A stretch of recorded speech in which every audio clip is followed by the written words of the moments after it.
So hello guys, good morning. कैसे हो आप सब? आपका एक बार फिर से स्वागत है आपके अपने चैनल आई विल पर, जिसमें कि हम कर रहे थे विजन आईएएस की टेस्ट सीरीज। और आज हम आ जाते हैं अपने नेक्स्ट टेस्ट के जो क्वेश्चंस हैं उन पे। और आज का टेस्ट है हमारा 16 टेस्ट, ठीक है। तो उसके फर्स्ट क्वेश्चन पे आ जाते हैं। तो चलिए जल्दी से स्टार्ट करते हैं आज के फर्स्ट क्वेश्चन से। आज का फर्स्ट क्वेश्चन हमें क्या बोलता है? Consider the following statements regarding the Son river. Son river के बारे में हमें कुछ स्टेटमेंट्स को क्या करना है, कंसिडर करना है। सोन रिवर, ठीक है। आप सभी को पता है सोन रिवर के बारे में, ये किसकी ट्रिब्यूटरी है? गंगा की। राइट बैंक ट्रिब्यूटरी है किसकी? गंगा की। आप सभी को पता है ये, ठीक है। तो सबसे पहले बोल रहे हैं कि it originates near the Amarkantak hills. Amarkantak hills के नियर ये ओरिजिनेट होती है। आप सभी को पता है बिल्कुल भाई, अमरकंटक हिल्स के जो पास है वही ओरिजिनेट होती है। Second, its course covers a total of 3 states. इसके जो कोर्स है उसमें है टोटल 3 स्टेट्स, मतलब ये जहाँ से पास होती है वो 3 स्टेट से पास होती है। तो ऐसा नहीं है, ये 4 स्टेट से पास होती है। कितने स्टेट से पास होती है? 4 स्टेट से पास होती है। वो 4 स्टेट्स के नाम क्या क्या हैं अगर आप बताना चाहो तो?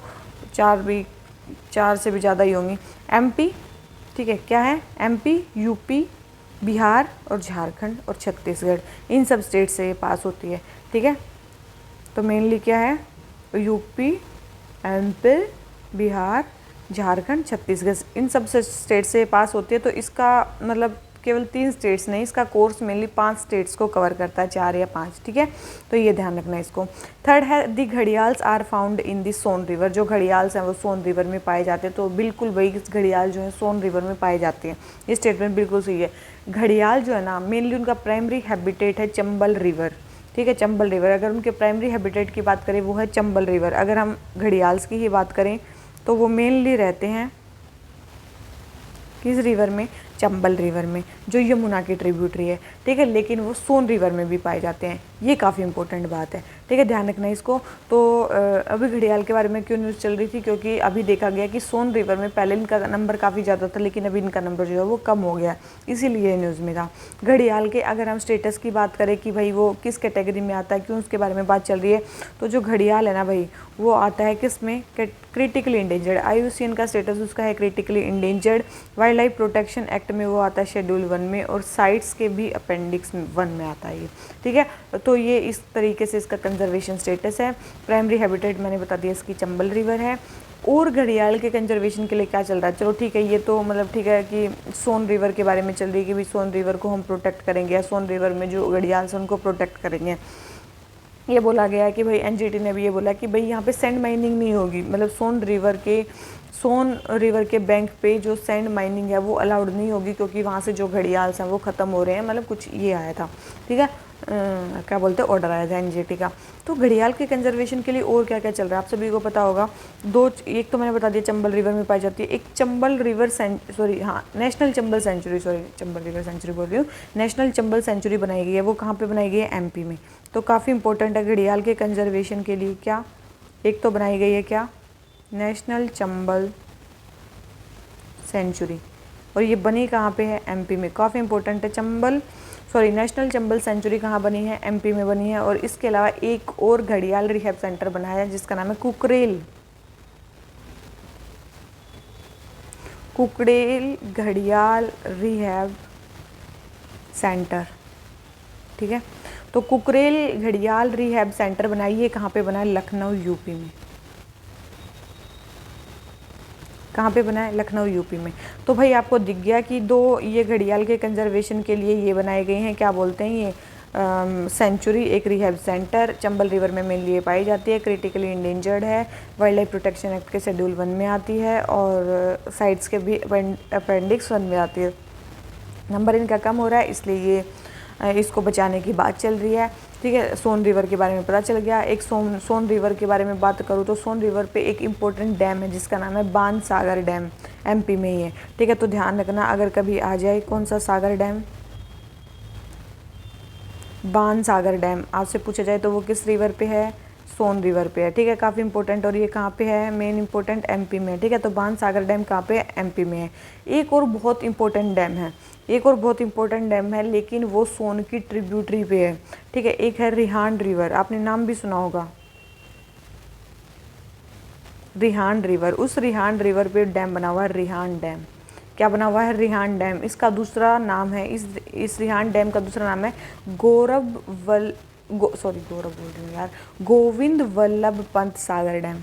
क्या नाम है इसका, गोविंद वल्लभ पंत सागर डैम। ठीक है, तो याद रखना।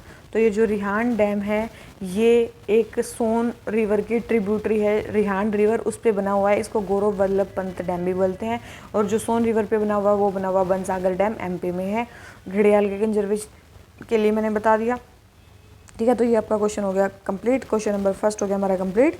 नॉर्मल तो हमें क्या बतानी थी, करेक्ट स्टेटमेंट बतानी है कि इनमें से करेक्ट स्टेटमेंट कितनी है, तो आपको दिख रही है first and third statement correct है, हमारे सेकंड स्टेटमेंट रॉन्ग है। तो हमारा आंसर क्या हो गया, हमारा आंसर हो गया बी की केवल 2 स्टेटमेंट हमारी करेक्ट है, एक स्टेटमेंट इसमें हमारी क्या है, रॉन्ग है। ठीक है, तो क्वेश्चन नंबर फर्स्ट हमारा आंसर हो गया बी। आ जाते हैं अपने नेक्स्ट क्वेश्चन पे।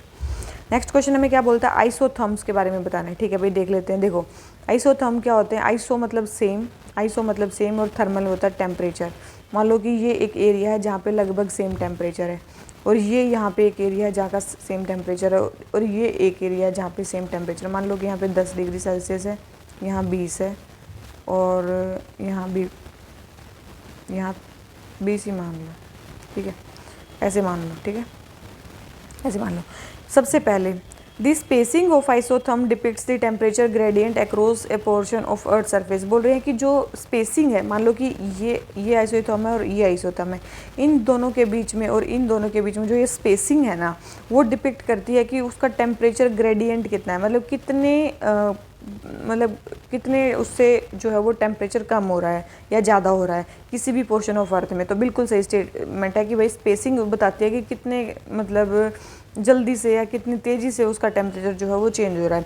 सेकेंड है दी वाइडली स्पेस्ड आइसोथर्म। अगर कोई वाइडली स्पेस्ड आइसोथर्म है, जैसे कि ये वाला वाइडली स्पेस्ड है और ये वाला क्लोजली स्पेस्ड है, ठीक है, तो मैंने दोनों एग्जांपल लिख दिया। तो एक वाइडली स्पेस जो आइसोथर्म है वो इंडिकेट करता है कि मतलब जो टेम्परेचर का चेंज है ओवर डिस्टेंस उसमें धीरे धीरे चेंज हो रहा है, जबकि जो क्लोजली स्पेस्ड आइसोथर्म है वो बताता है कि एकदम से लार्ज चेंज हो रहा है। देखो ये तो इतने ही डिस्टेंस में यहाँ 10 था, एकदम से यहाँ क्या हो गया 20 हो गया, तो ये क्या दिखा रहा है, लार्ज चेंज इन टेम्परेचर। ठीक है, इस एरिया में। लेकिन जो वाइडली स्पेस्ड आइसोथर्म क्या दिखा रहा है कि यहाँ पे धीरे धीरे चेंज हो रहा है। तो बिल्कुल सही स्टेटमेंट दे रखी है, ये भी है कि वाइडली स्पेस्ड जो आइसोथर्म है वो स्मॉल चेंज दिखाता है टेम्परेचर में, जबकि जो क्लोजली स्पेस्ड आइसोथर्म है वो लार्ज चेंज दिखाता है टेम्परेचर में। ठीक है, तो हमें बतानी है करेक्ट स्टेटमेंट। तो करेक्ट दिख रही है, तो दोनों ही स्टेटमेंट हमारी करेक्ट है, तो हमारा आंसर क्या हो जाता है, सी। मेरे ख्याल से समझ में आ गया आइसोथर्म के बारे में क्या था।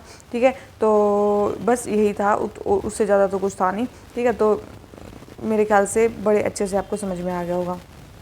और एक और चीज़, आइसोथर्म है ना, चलो ये हो गया कि भाई क्लोजली स्पेस्ड और वाइडली स्पेस्ड में क्या है।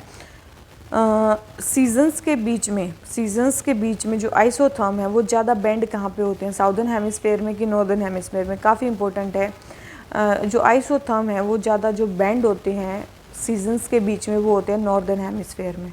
ठीक है, आइसोथर्म की बेंडिंग अगर आपसे पूछी जाए, वो ज़्यादा बेंड जो है वो कहाँ पे होते हैं, नॉर्दर्न हेमिस्फेयर में होते हैं कि वो साउदर्न हेमिस्फेयर में होते हैं। तो काफ़ी इंपॉर्टेंट बात है कि वो नॉर्दर्न हेमिस्फेयर में ज़्यादा बेंड होते हैं। ठीक है, नॉर्दर्न हेमिस्फेयर में वो ज़्यादा बेंड होते हैं as compared to southern hemisphere, क्योंकि जो साउदर्न हेमिस्फेयर है वो मोर यूनिफॉर्मली मतलब यूनिफॉर्म है, वहाँ पे मेनली पानी पानी है, जबकि नॉर्दर्न हेमिस्फेयर में पानी भी है और क्या नाम लेते हैं, लैंड भी है। ठीक है, तो लार्ज लैंड मास जो है ना नॉर्दर्न हेमिस्फेयर में, उससे जो आइसोथर्म है वो बेंड हो जाते हैं, ज़्यादा बेंड होते हैं। जैसे कि अगर विंटर होती हैं नॉर्दर्न हेमिस्फेयर में, कैसे बेंड होते हैं, अगर विंटर होती है, मान लो कि सर्दियाँ आ गई, तो जो आइसोथर्म है वो कैसे बेंड होगा, तो वो इक्वेटर की तरफ बेंड हो जाएगा।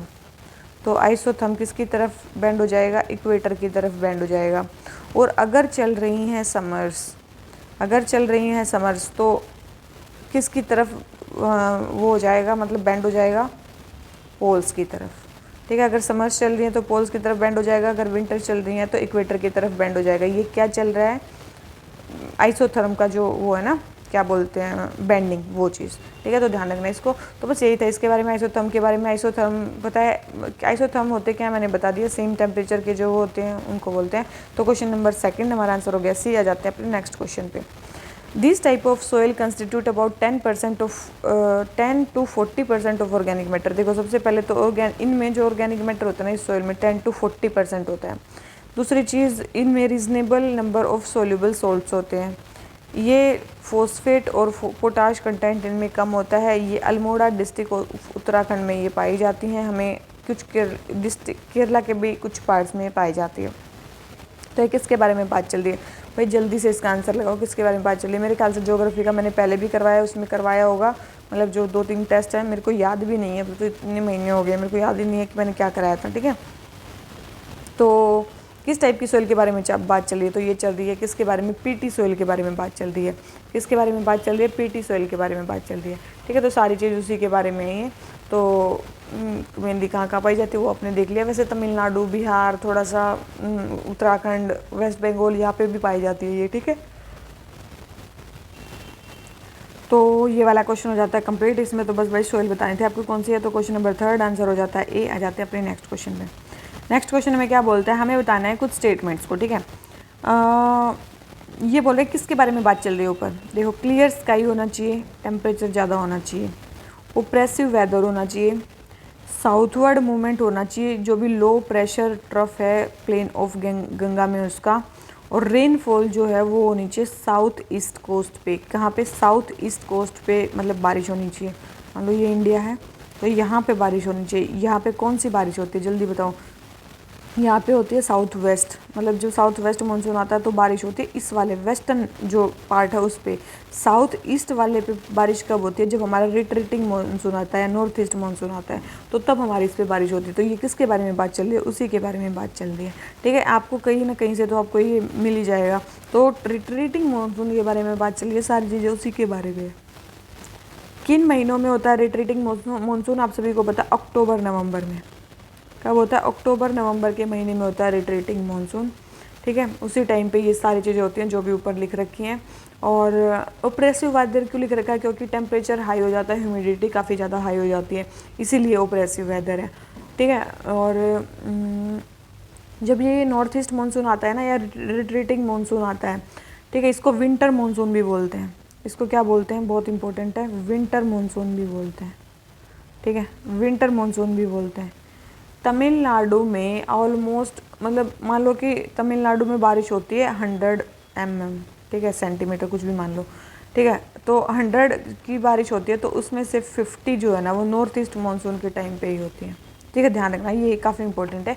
तो यही था इसके बारे में। तो रिट्रीटिंग मानसून के बारे में बात चल रही है। तो क्वेश्चन नंबर 4 आंसर हो गया डी। आ जाते हैं अपने नेक्स्ट क्वेश्चन पे। नेक्स्ट क्वेश्चन हमें क्या बोलता है? स्टेटमेंट 1 स्टेटमेंट 2 बोल रहे हैं कि मैक्सिमम नंबर के जो सोलर एक्लिप्स किसी साल में हो सकते हैं वो है 2। तो ये स्टेटमेंट क्या दे रखी है? बिल्कुल गलत दे रखी है। पहली बात तो सोलर एक्लिप्स होता है क्या? सोलर एक्लिप्स होता है जब हमें सूर्य दिखाई नहीं देता, मतलब जब सन और अर्थ के बीच में मून आ जाता है तो हमारा होता है सोलर एक्लिप्स। ठीक है, ये भी कई टाइप के होते हैं, total solar eclipse, partial solar eclipse. तो देखो ये भी कई टाइप के होते हैं, सोलर एक्लिप्स भी कई टाइप के होते हैं, टोटल सोलर एक्लिप्स, ठीक है, पार्शियल सोलर एक्लिप्स, और एक होते हैं annular solar eclipse. Total solar eclipse क्या होता है? जब हमें मून कम्प्लीटली सन को कवर कर लेता है। पार्शियल सोलर एक्लिप्स क्या होता है? जब हमें सन की डिस्क दिखती है। ठीक है, मतलब पार्शली कवर करता है सन की डिस्क को, हमें थोड़ा दिखता है, वो क्रिसेंट शेप में दिखता है। इसमें क्या, पार्शियल में क्या आता है? हमें क्रिसेंट शेप में दिखता है, टोटली में हमें बिल्कुल नहीं दिखता। एनुलर सोलर एक्लिप्स में क्या होता है? एनुलर सोलर एक्लिप्स में जो सेंट्रल पार्ट है वो तो मतलब कवर कर लेता है मून, लेकिन जो उसकी आउटसाइड की बाउंड्री है वो हमें दिखती है, तो वो होती है एनुलर सोलर एक्लिप्स। ठीक है, ये है। अब मैक्सिमम नंबर के सोलर एक्लिप्स कितने हो सकते हैं? तो याद रखना, टोटल मिला के, मतलब total solar eclipse, annular solar eclipse, partial solar eclipse, मिला के ये एक साल में हो सकते हैं 5, ना कि 2। कितने हो सकते हैं? 5। मैक्सिमम कितने हो सकते हैं? 5। ठीक है, ऐसा नहीं है हर साल 5 ही होंगे, समटाइम्स कम भी हो सकते हैं, ज़्यादा भी हो सकते हैं, लेकिन मैक्सिमम होंगे 5। ठीक है, सेकंड है earth orbit is elliptical in shape. Earth का जो ऑर्बिट है वो इलिप्टिकल है शेप में। तो ये स्टेटमेंट तो बिल्कुल सही है कि भाई अर्थ का जो ऑर्बिट है वो तो इलिप्टिकल है शेप में। ये स्टेटमेंट तो बिल्कुल सही है। तो पहली statement wrong, second statement correct. इसमें केवल एक ही ऐसी चीज़ होती है, वो होती है ये वाली। तो statement 1 is incorrect but statement 2 is correct. ठीक है, तो क्वेश्चन नंबर 5 हमारा आंसर हो जाता है डी। आ जाते हैं अपने नेक्स्ट क्वेश्चन पे। नेक्स्ट क्वेश्चन हमें क्या बोलता है? नेक्स्ट क्वेश्चन है हमारा सी डैक के बारे में। सी डैक क्या है? डिफेंस एक्विजिशन काउंसिल के बारे में। सी डैक क्या बोल रही हूँ मैं? डैक के बारे में। सबसे पहले बोल रहे हैं कि ये पोस्ट कारगिल वॉर में बनी थी 2001 में, तो बिल्कुल सही स्टेटमेंट है, पोस्ट कारगिल वॉर में बनी थी। बोले प्राइम मिनिस्टर इसके चेयरमैन होते हैं, बहुत इंपॉर्टेंट चीज़ है याद रखना, इसके जो है ना डिफेंस मिनिस्टर इसके चेयरमैन होते हैं। कौन होते हैं इसके चेयरमैन, काफ़ी इंपॉर्टेंट है। हाईएस्ट डिसीजन मेकिंग बॉडी जो होती है, जो वो हेड करते हैं, उसको बोलते हैं डिफेंस मिनिस्टर। कौन होते हैं इसके चेयरमैन होते हैं डिफेंस मिनिस्टर, ठीक है, ना कि प्राइम मिनिस्टर।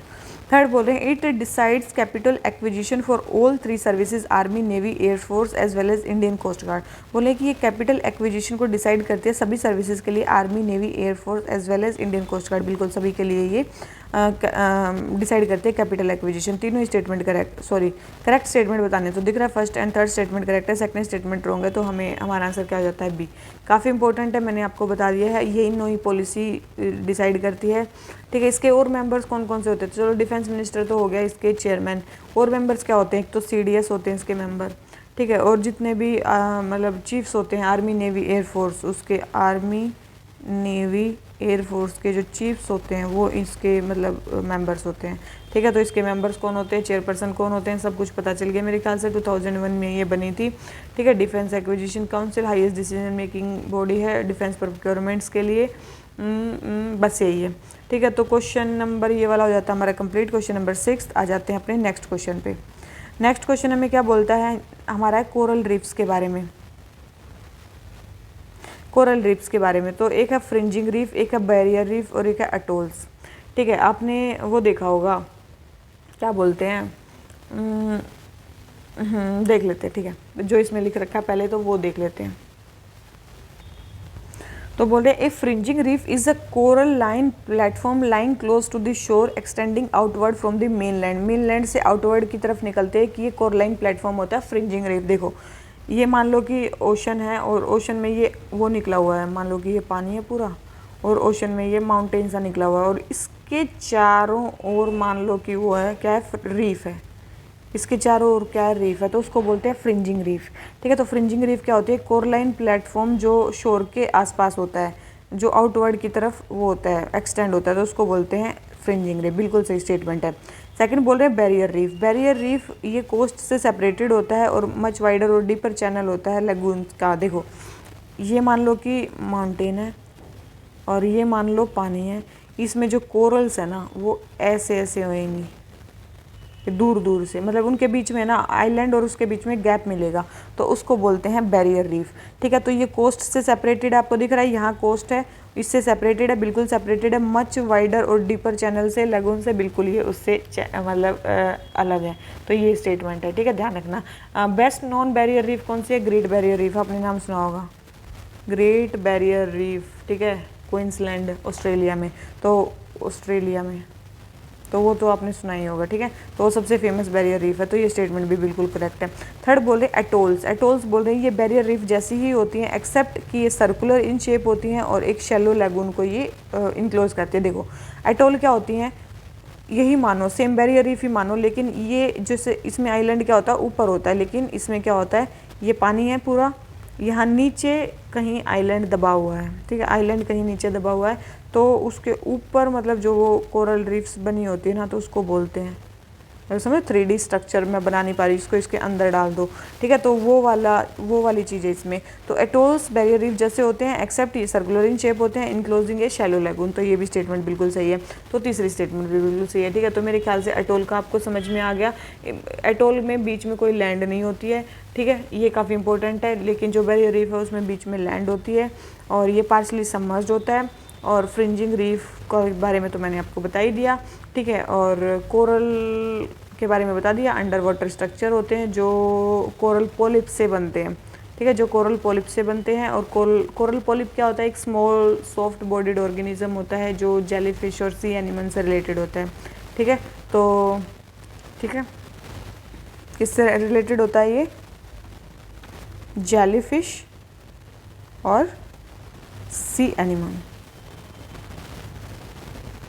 ठीक है, काफ़ी इंपॉर्टेंट है, ध्यान रखना। कोरल पॉलिप समटाइम्स ये हार्ड भी होते हैं, हार्ड इनका एक्सटर्नल स्केलेटन होता है, जैसे कि कैल्शियम कार्बोनेट का इनका स्ट्रक्चर होता है, और जब इनकी ब्लीचिंग भी हो जाती है, ब्लीचिंग वगैरह बहुत सारी चीज़ें हैं कोरल रीफ्स के बारे में, तो वो अलग चीज़ है। तो कोरल रीफ्स के बारे में ये चीज़ समझ में आ गई। तो फ्रिंजिंग रीफ क्या होती है, बैरियर रीफ क्या होती है, एटोल क्या होती है, तो तीनों स्टेटमेंट करेक्ट है, तो हमें बताने करेक्ट स्टेटमेंट, तो तीनों स्टेटमेंट करेक्ट है, तो हमारा आंसर क्या हो जाता है, सी, ठीक है। तो अब हम आ जाते हैं अपने नेक्स्ट क्वेश्चन पे। नेक्स्ट क्वेश्चन में क्या बोलता है, वेस्टर्न डिस्टर्बेंसेस के बारे में। स्टेटमेंट 1 दे रखी है और स्टेटमेंट 2 दे रखी है।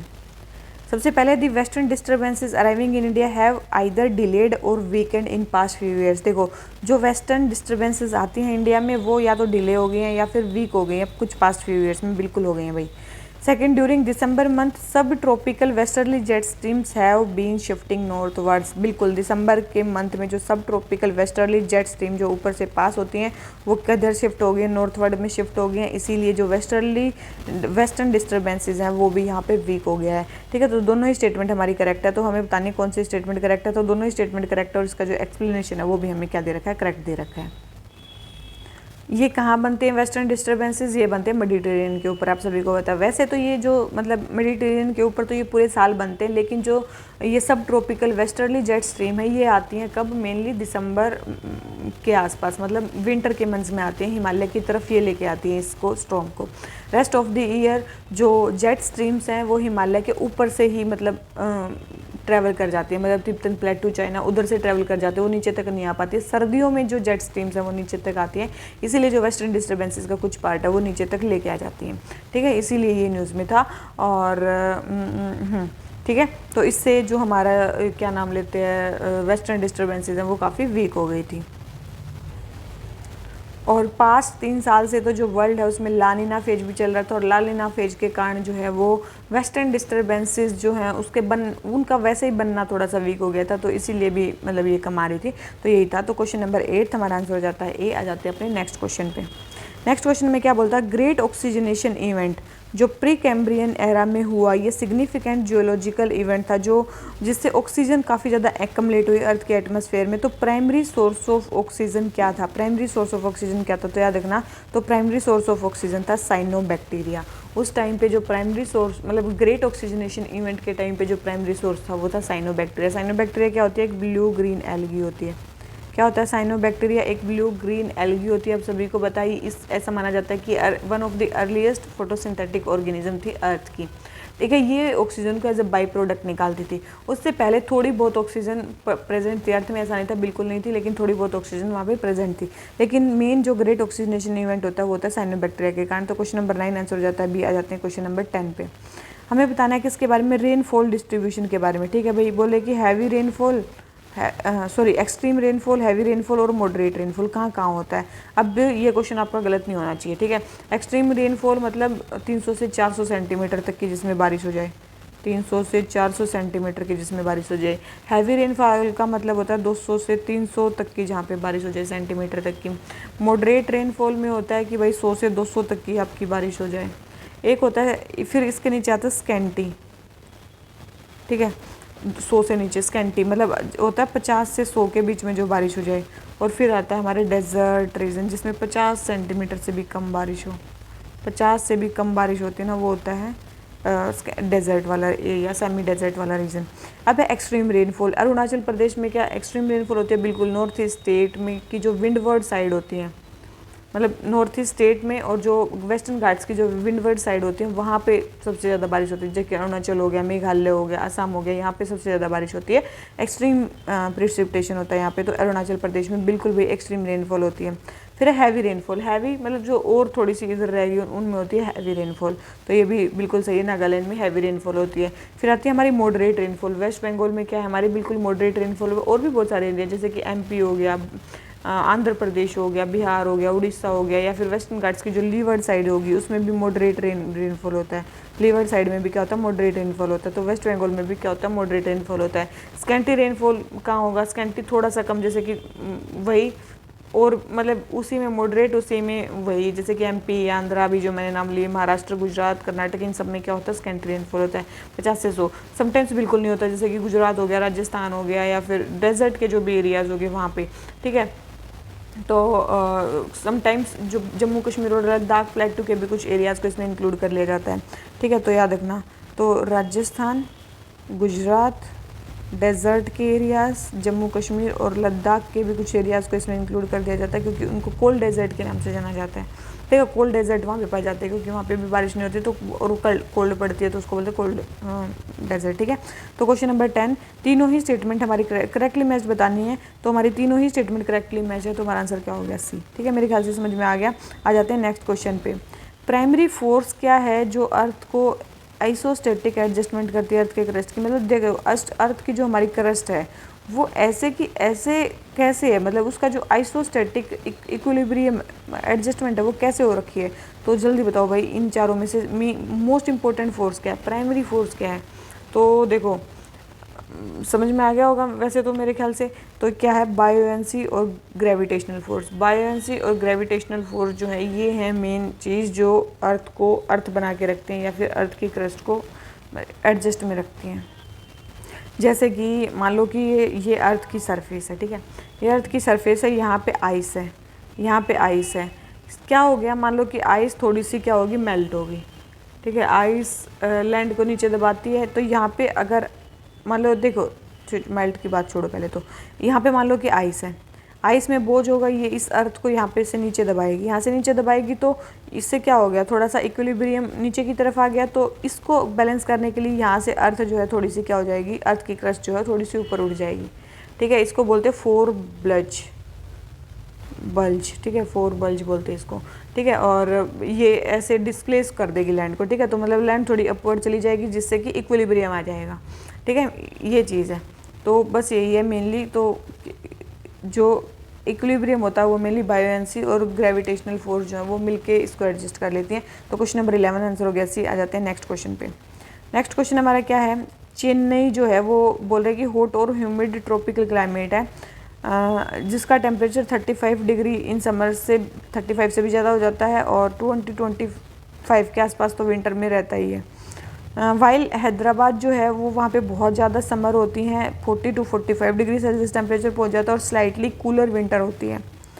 तो हमें फिनोमेना बताना है कि कौन सा बेस्ट एक्सप्लेन करता है कि ऐसा क्यों हो रहा है, कि ये सब चीज़ें क्यों हो रही हैं, चेन्नई में ऐसा टेम्परेचर क्यों है और हैदराबाद में ऐसा टेम्परेचर क्यों है? तो जल्दी बताओ भाई। तो इन सब में से आपको छाट के बताना है कि चेन्नई में वैसा वेदर क्यों है और हैदराबाद में वैसा वेदर क्यों है। जल्दी बताओ। देखो, ऐसा वेदर क्यों है? क्योंकि देखो, चेन्नई में कम टेम्परेचर क्यों है? चेन्नई में कम टेम्परेचर इसलिए क्योंकि वहाँ पे मैरीटाइम क्लाइमेट है, जबकि हैदराबाद में मोर कॉन्टिनेंटल टाइप ऑफ क्लाइमेट है। ठीक है, क्लाइमेट तो बहुत सारी चीज़ों पे डिपेंड करता है ना, वेदर कहीं भी चीज़ का बहुत चीज़ों पे डिपेंड करता है, जैसे कि उसकी जोग्राफिकल लोकेशन क्या है। जैसे हमने अभी देखी हुई जोग्राफिकल लोकेशन, एक मैरीटाइम है और एक जो है वो कॉन्टिनेंटल है। ठीक है, तो उससे भी फ़र्क पड़ता है गर्मी में। एक एलिवेशन से भी फ़र्क पड़ता है, एक एलिवेशन से भी फ़र्क पड़ता है। हैदराबाद याद रखना एक एलिवेशन पे है। ठीक है, ये इसमें फ़ायदा है। ठीक है, तो एलिवेशन पे हैदराबाद क्या है? एक एलिवेशन पे, क्योंकि ईस्टर्न घाट्स में आता है ना, ये हैदराबाद ईस्टर्न घाट्स में आता है। चेन्नई जबकि नीचे है, वो चेन्नई ऊपर नहीं आता। तो एज़ कम्पेयर टू चेन्नई जो हैदराबाद है वो हाइयर एलिवेशन पे है। चेन्नई लगभग फ्लैट है, लेकिन जो हैदराबाद है उसमें सम हिली एरियाज़ में, वहाँ की टोपोग्राफी थोड़ी हिली है। ठीक है, मानसून चेन्नई पे जो मानसून है वो चेन्नई में मानसून भी आता है, मानसून भी आता है, तो उसका स्ट्रॉन्ग इन्फ्लुएंस होता है, लेकिन हैदराबाद पे मानसून का कम इन्फ्लुएंस होता है। तो यही सारी चीज़ें हैं जो मेनली कहीं के भी टेम्परेचर जहाँ का डिपेंड करता है उन पे। तो क्वेश्चन नंबर 12 आंसर हो गया सी। आ जाते हैं नेक्स्ट क्वेश्चन पे। हमें बताना है हिमालयन रीजन के बारे में। देखो, सबसे पहले तो है कि with reference to Himalayan region में 3 बातें लिख रखी हैं। सबसे पहले दून फॉर्मेशन, दूसरा है कंचनजंगा पीक, और तीसरे बोल रहे हैं वेस्ट में कुछ नंगा। देखो, तीसरा बोल रहे हैं वेस्ट में जो ग्रेट हिमालयन रेंज है वो नंगा पर्वत में एंड होती है। बिल्कुल, ये स्टेटमेंट क्या दे रखी है हमारी? बिल्कुल सही दे रखी है कि वेस्ट में जो हमारी ग्रेट हिमालय है वो नंगा पर्वत में एंड होता है, वेस्ट में। बिल्कुल सही स्टेटमेंट है। ईस्ट में कहाँ एंड होता है याद रखना, ईस्ट में एक जगह है नामचा बरवा। ठीक है, अगर आ जाए भाई, ईस्ट में आ जाइए, वेस्ट पूछ लिया। ठीक है, तो ईस्ट में कहाँ पे एंड होती है? नामचा बरवा में एंड होती है। ठीक है, ब्रह्मपुत्रा के पास है तिब्बत में ये जगह, नामचा बरवा, वहाँ पे एंड होती है। तो काफ़ी इंपॉर्टेंट है, याद रखना। अगर ईस्ट की बात करें तो नामचा बरवा, वेस्ट की बात करें तो हमारा नंगा पर्वत। ठीक है, सेकंड बोल रहे हैं the Kanchenjunga peak is located in Shivalik. देखो, जो कंचनजंगा है ना, जो हमारी कंचनजंगा है वो ग्रेट हिमालयन रेंज में प्रेजेंट है। कहाँ पे? ग्रेट हिमालयन रेंज में प्रेजेंट है। कंचनजंगा होगी, माउंट एवरेस्ट होगी, ये ग्रेट हिमालयन रेंज में है, ना कि शिवालिक में। शिवालिक में तो उतनी बड़ी रेंज नहीं होती। ठीक है, तो ये किस में है? ग्रेट हिमालयन रेंज में। कहाँ पे ये ग्रेट हिमालयन रेंज में प्रेजेंट है। दून फॉर्मेशन कहाँ पे होता है, बहुत इंपॉर्टेंट है, शिवालिक रेंज में होती है। दून फॉर्मेशन कहाँ पे होता है, शिवालिक रेंज में दून फॉर्मेशन होती है, ना कि लेसर हिमालयन में। कहाँ पे, शिवालिक्स में हमारी दून फॉर्मेशन होती है। तो जैसे कि देहरादून वगैरह बने हुए शिवालिक्स में। तो क्या नाम लेते हैं, ये सेकंड स्टेटमेंट भी करेक्ट होगी, सॉरी इनकरेक्ट होगी, फर्स्ट स्टेटमेंट भी इनकरेक्ट होगी। तो हमें बतानी है करेक्ट स्टेटमेंट। तो दिख रही है कि केवल एक स्टेटमेंट करेक्ट है और सारी स्टेटमेंट हमारी इसके बारे में क्या होगी, इनकरेक्ट होगी। ठीक है, समझ में भी आ गया होगा। तो ये क्वेश्चन हो जाता है हमारा कंप्लीट। आ जाते हैं अपने नेक्स्ट क्वेश्चन पे। नेक्स्ट क्वेश्चन हमें क्या बोलता है, करेक्ट स्टेटमेंट बतानी है। ठीक है, clear sky, calm air, high relative humidity, cold and long nights, ये आइडियल कंडीशन है ड्यू बनने के लिए। ड्यू बनने के लिए क्या क्या चाहिए, जल्दी देखो भाई। Clear sky, calm air, high relative humidity और कोल्ड एंड लॉन्ग नाइट। बिल्कुल सही स्टेटमेंट है, ये आइडियल कंडीशन है ड्यू बनने के लिए, कहीं के लिए भी। ठीक है, बिल्कुल सही स्टेटमेंट है। दूसरी चीज़ बोल रहे हैं कि ड्यू बनने के लिए ये जरूरी है कि ड्यू पॉइंट जो है वो फ्रीजिंग पॉइंट से नीचे होना चाहिए। अब देखो ये कितनी गलत बात लिख रखी है। ड्यू होती है, ड्यू क्या होती है, वो जो ओस पड़ जाती है ना, उसको ही को बोलते हैं ना, एक लिक्विड, मान लो कि पेड़ों के ऊपर एक लिक्विड जैसा ऐसा कुछ ड्रॉप सी मिलती है आपको, तो लिक्विड की ड्रॉप होती है ना वो, तो लिक्विड मिलता है वहाँ पे, देखो। ठीक है, तो ड्यू के बनने के लिए जरूरी है कि ड्यू पॉइंट जो है वो फ्रीजिंग, देखो फ्रीजिंग पॉइंट मान लीजिए 0 है, अगर 0 से नीचे होगा तो वहाँ पे बर्फ़ पड़ी मिलेगी ना भाई, पानी थोड़ी ना मिलेगा। तो फ्रीजिंग पॉइंट से नीचे नहीं होना चाहिए, ड्यू पॉइंट जो है वो अबव होना चाहिए फ्रीजिंग पॉइंट से। तो ये स्टेटमेंट हमें गलत दे रखी है कि जो ड्यू है वो फ्रीजिंग पॉइंट से बिलो होना चाहिए, नहीं अबव होना चाहिए। तो ये स्टेटमेंट हमारी क्या है, रॉन्ग है। तो ये सेकंड स्टेटमेंट हमारी रॉन्ग है, फर्स्ट स्टेटमेंट हमारी करेक्ट है। तो हमें बताना है करेक्ट स्टेटमेंट। तो करेक्ट आपको दिख रही है, तो ए स्टेटमेंट हमारी करेक्ट है और सेकंड स्टेटमेंट हमारी रॉन्ग है ड्यू बनने के लिए। हमें क्या चाहिए, क्लियर स्काई। ये समझ में आएगा, क्लियर स्काई, जिससे कि मैक्सिमम रेडिएटिव कूलिंग हो सके। ठीक है, तो ताकि सरफेस का मतलब टेम्परेचर जो है वो जल्दी कूल हो सके, इसलिए होता है क्लियर स्काई। ठीक है, क्लियर स्काई की जरूरत क्यों है, ये समझ में आ गई। क्लियर स्काई ताकि मैक्सिमम रेडिएटिव कूलिंग हो सके, मैक्सिमम रेडिएटिव कूलिंग हो सके। काम एयर, काम एयर की ज़रूरत क्यों है, ताकि मिक्सिंग ना हो एटमॉस्फेयर में, मतलब जो भी कोल्ड और थोड़ी वार्म हवाएं हैं उसकी मिक्सिंग ना हो, वहीं पे रहे। हाई रिलेटिव ह्यूमिडिटी होगी तभी तो वो सैचुरेट होगी ना, वाटर वेपर, वो वेपर मतलब पानी तो तभी बनेगा ना, तो वो तभी है, इसलिए हाई रिलेटिव ह्यूमिडिटी होनी चाहिए। कोल्ड एंड लॉन्ग नाइट्स होनी चाहिए, लॉन्ग नाइट्स होनी चाहिए। तो अगर जितनी लंबी टाइम होगी उतना ज़्यादा टाइम मिलेगा ठंडा होने के लिए, और उतना ही ज़्यादा होगा कि ड्यू पॉइंट तक वो टेम्परेचर पहुंच जाए और ड्यू बन ही जाए। ठीक है, तो उतना ही ज़्यादा आपको टाइम मिलेगा लॉन्ग नाइट्स में। ठीक है, और कोल्ड टेम्परेचर होना चाहिए, कोल्ड टेम्परेचर होगा तभी तो ड्यू बनेगा ठंडा होके वो, तो इसीलिए तो ये सारी कंडीशन काफ़ी ज़्यादा ज़रूरी है किसी भी ड्यू के बनने के लिए। तो अगर आ जाए कि भाई ड्यू बनने के लिए क्या ज़रूरी है, clear sky, calm air, high relative humidity, cold and long nights. ठीक है, और फ्रीजिंग पॉइंट से अबव होना चाहिए ड्यू पॉइंट। तो क्वेश्चन नंबर 14 आंसर हो गया हमारा ए। आ जाते हैं नेक्स्ट क्वेश्चन पे। नेक्स्ट क्वेश्चन हमारा क्या है, ठीक है देख लेते हैं। इस टाइप का क्लाइमेट जो है वो वेस्टर्न कोस्टल रीजन में पाया जाता है। सबसे पहले तो कहाँ पे पाया जाता है, कोस्टल रीजन में पाया जाता है, मुंबई में। ठीक है, यहाँ पे 300 सेंटीमीटर से ज़्यादा की बारिश होती है, और साउथ वेस्ट मानसून के टाइम पे। तो कोपन्स क्लासिफिकेशन में कौन से क्लाइमेट की बात की गई है, देखो मुंबई में जिस टाइप का क्लाइमेट होता है वो देख लो भाई, वहाँ पे किस टाइप का क्लाइमेट होता है। तो जो कोप्पन ने बात की गई है, कोप्पन ने तो वैसे इंडिया को 9 क्लाइमेटिक रीजन्स में डिवाइड किया था, और जो मुंबई का क्लाइमेट है वो इसने किसके हिसाब से डिवाइड किया था, वो बोला था कि it is monsoon type with short dry winter season. ठीक है, monsoon type with short dry winter system, जिसको इसने AMW भी बोला था। क्या बोला था, AMW। ठीक है, ये जो जितने भी चीज़ें हैं वो तो इसकी लिखी दी हैं, AMW इसने बोला था। फिर है देखो AMW, ये समझ में आ गया कि मुंबई जैसे क्लाइमेट को AMW लिखा, और उसकी स्पेसिफिकेशन क्या है, monsoon type with dry season in high sun period, मतलब समर में ड्राई सीजन होना चाहिए। ऐसा मॉनसून टाइप कहाँ पे होता है, ऐसे टाइप के लिए उसने लिखा है AS। ऐसा कहाँ होता है, कोरोमंडल में होता है, कोरोमंडल में होता है। कोरोमंडल कोस्ट का जो क्लाइमेट होता है वो वैसा ही होता है, जैसे कि तमिलनाडु मान लो, कोस्टल तमिलनाडु मान लो, कोरोमंडल मान लो। ठीक है, फिर है हमारा tropical savanna type. Tropical savanna type को उसने लिखा AW। क्या लिखा उसने, ट्रॉपिकल सवाना टाइप को उसने लिखा AW। ठीक है, पेनिनसुलर प्लेटू के मोस्ट पार्ट्स में यही टेम्परेचर होता है यहाँ पे, मतलब average annual rainfall about 75 centimetre ही होती है। ठीक है, और यहाँ पे विंटर सीजन ड्राई ही रहता है, तो यही है ट्रॉपिकल सवाना टाइप क्लाइमेट। ठीक है, ध्यान रखना इसको। फिर है हमारा ये देखा monsoon type with dry winter. Monsoon type with dry winter को उसने नाम दिया था CWG। क्या नाम दिया था? CWG टाइप का क्लाइमेट। ये ड्राई विंटर्स वाला जो वो होता है, ये होता है मोस्टली जो मोस्ट पार्ट ऑफ जो गंगा प्लेन है वहाँ पे होता है, मतलब ईस्टर्न राजस्थान, असम, मालवा प्लेटू जो बीच वाला रीजन होता है वहाँ पे होता है। जब विंटर्स में बारिश नहीं होती उसको CWG क्लाइमेट बोला गया है। एक बोला गया है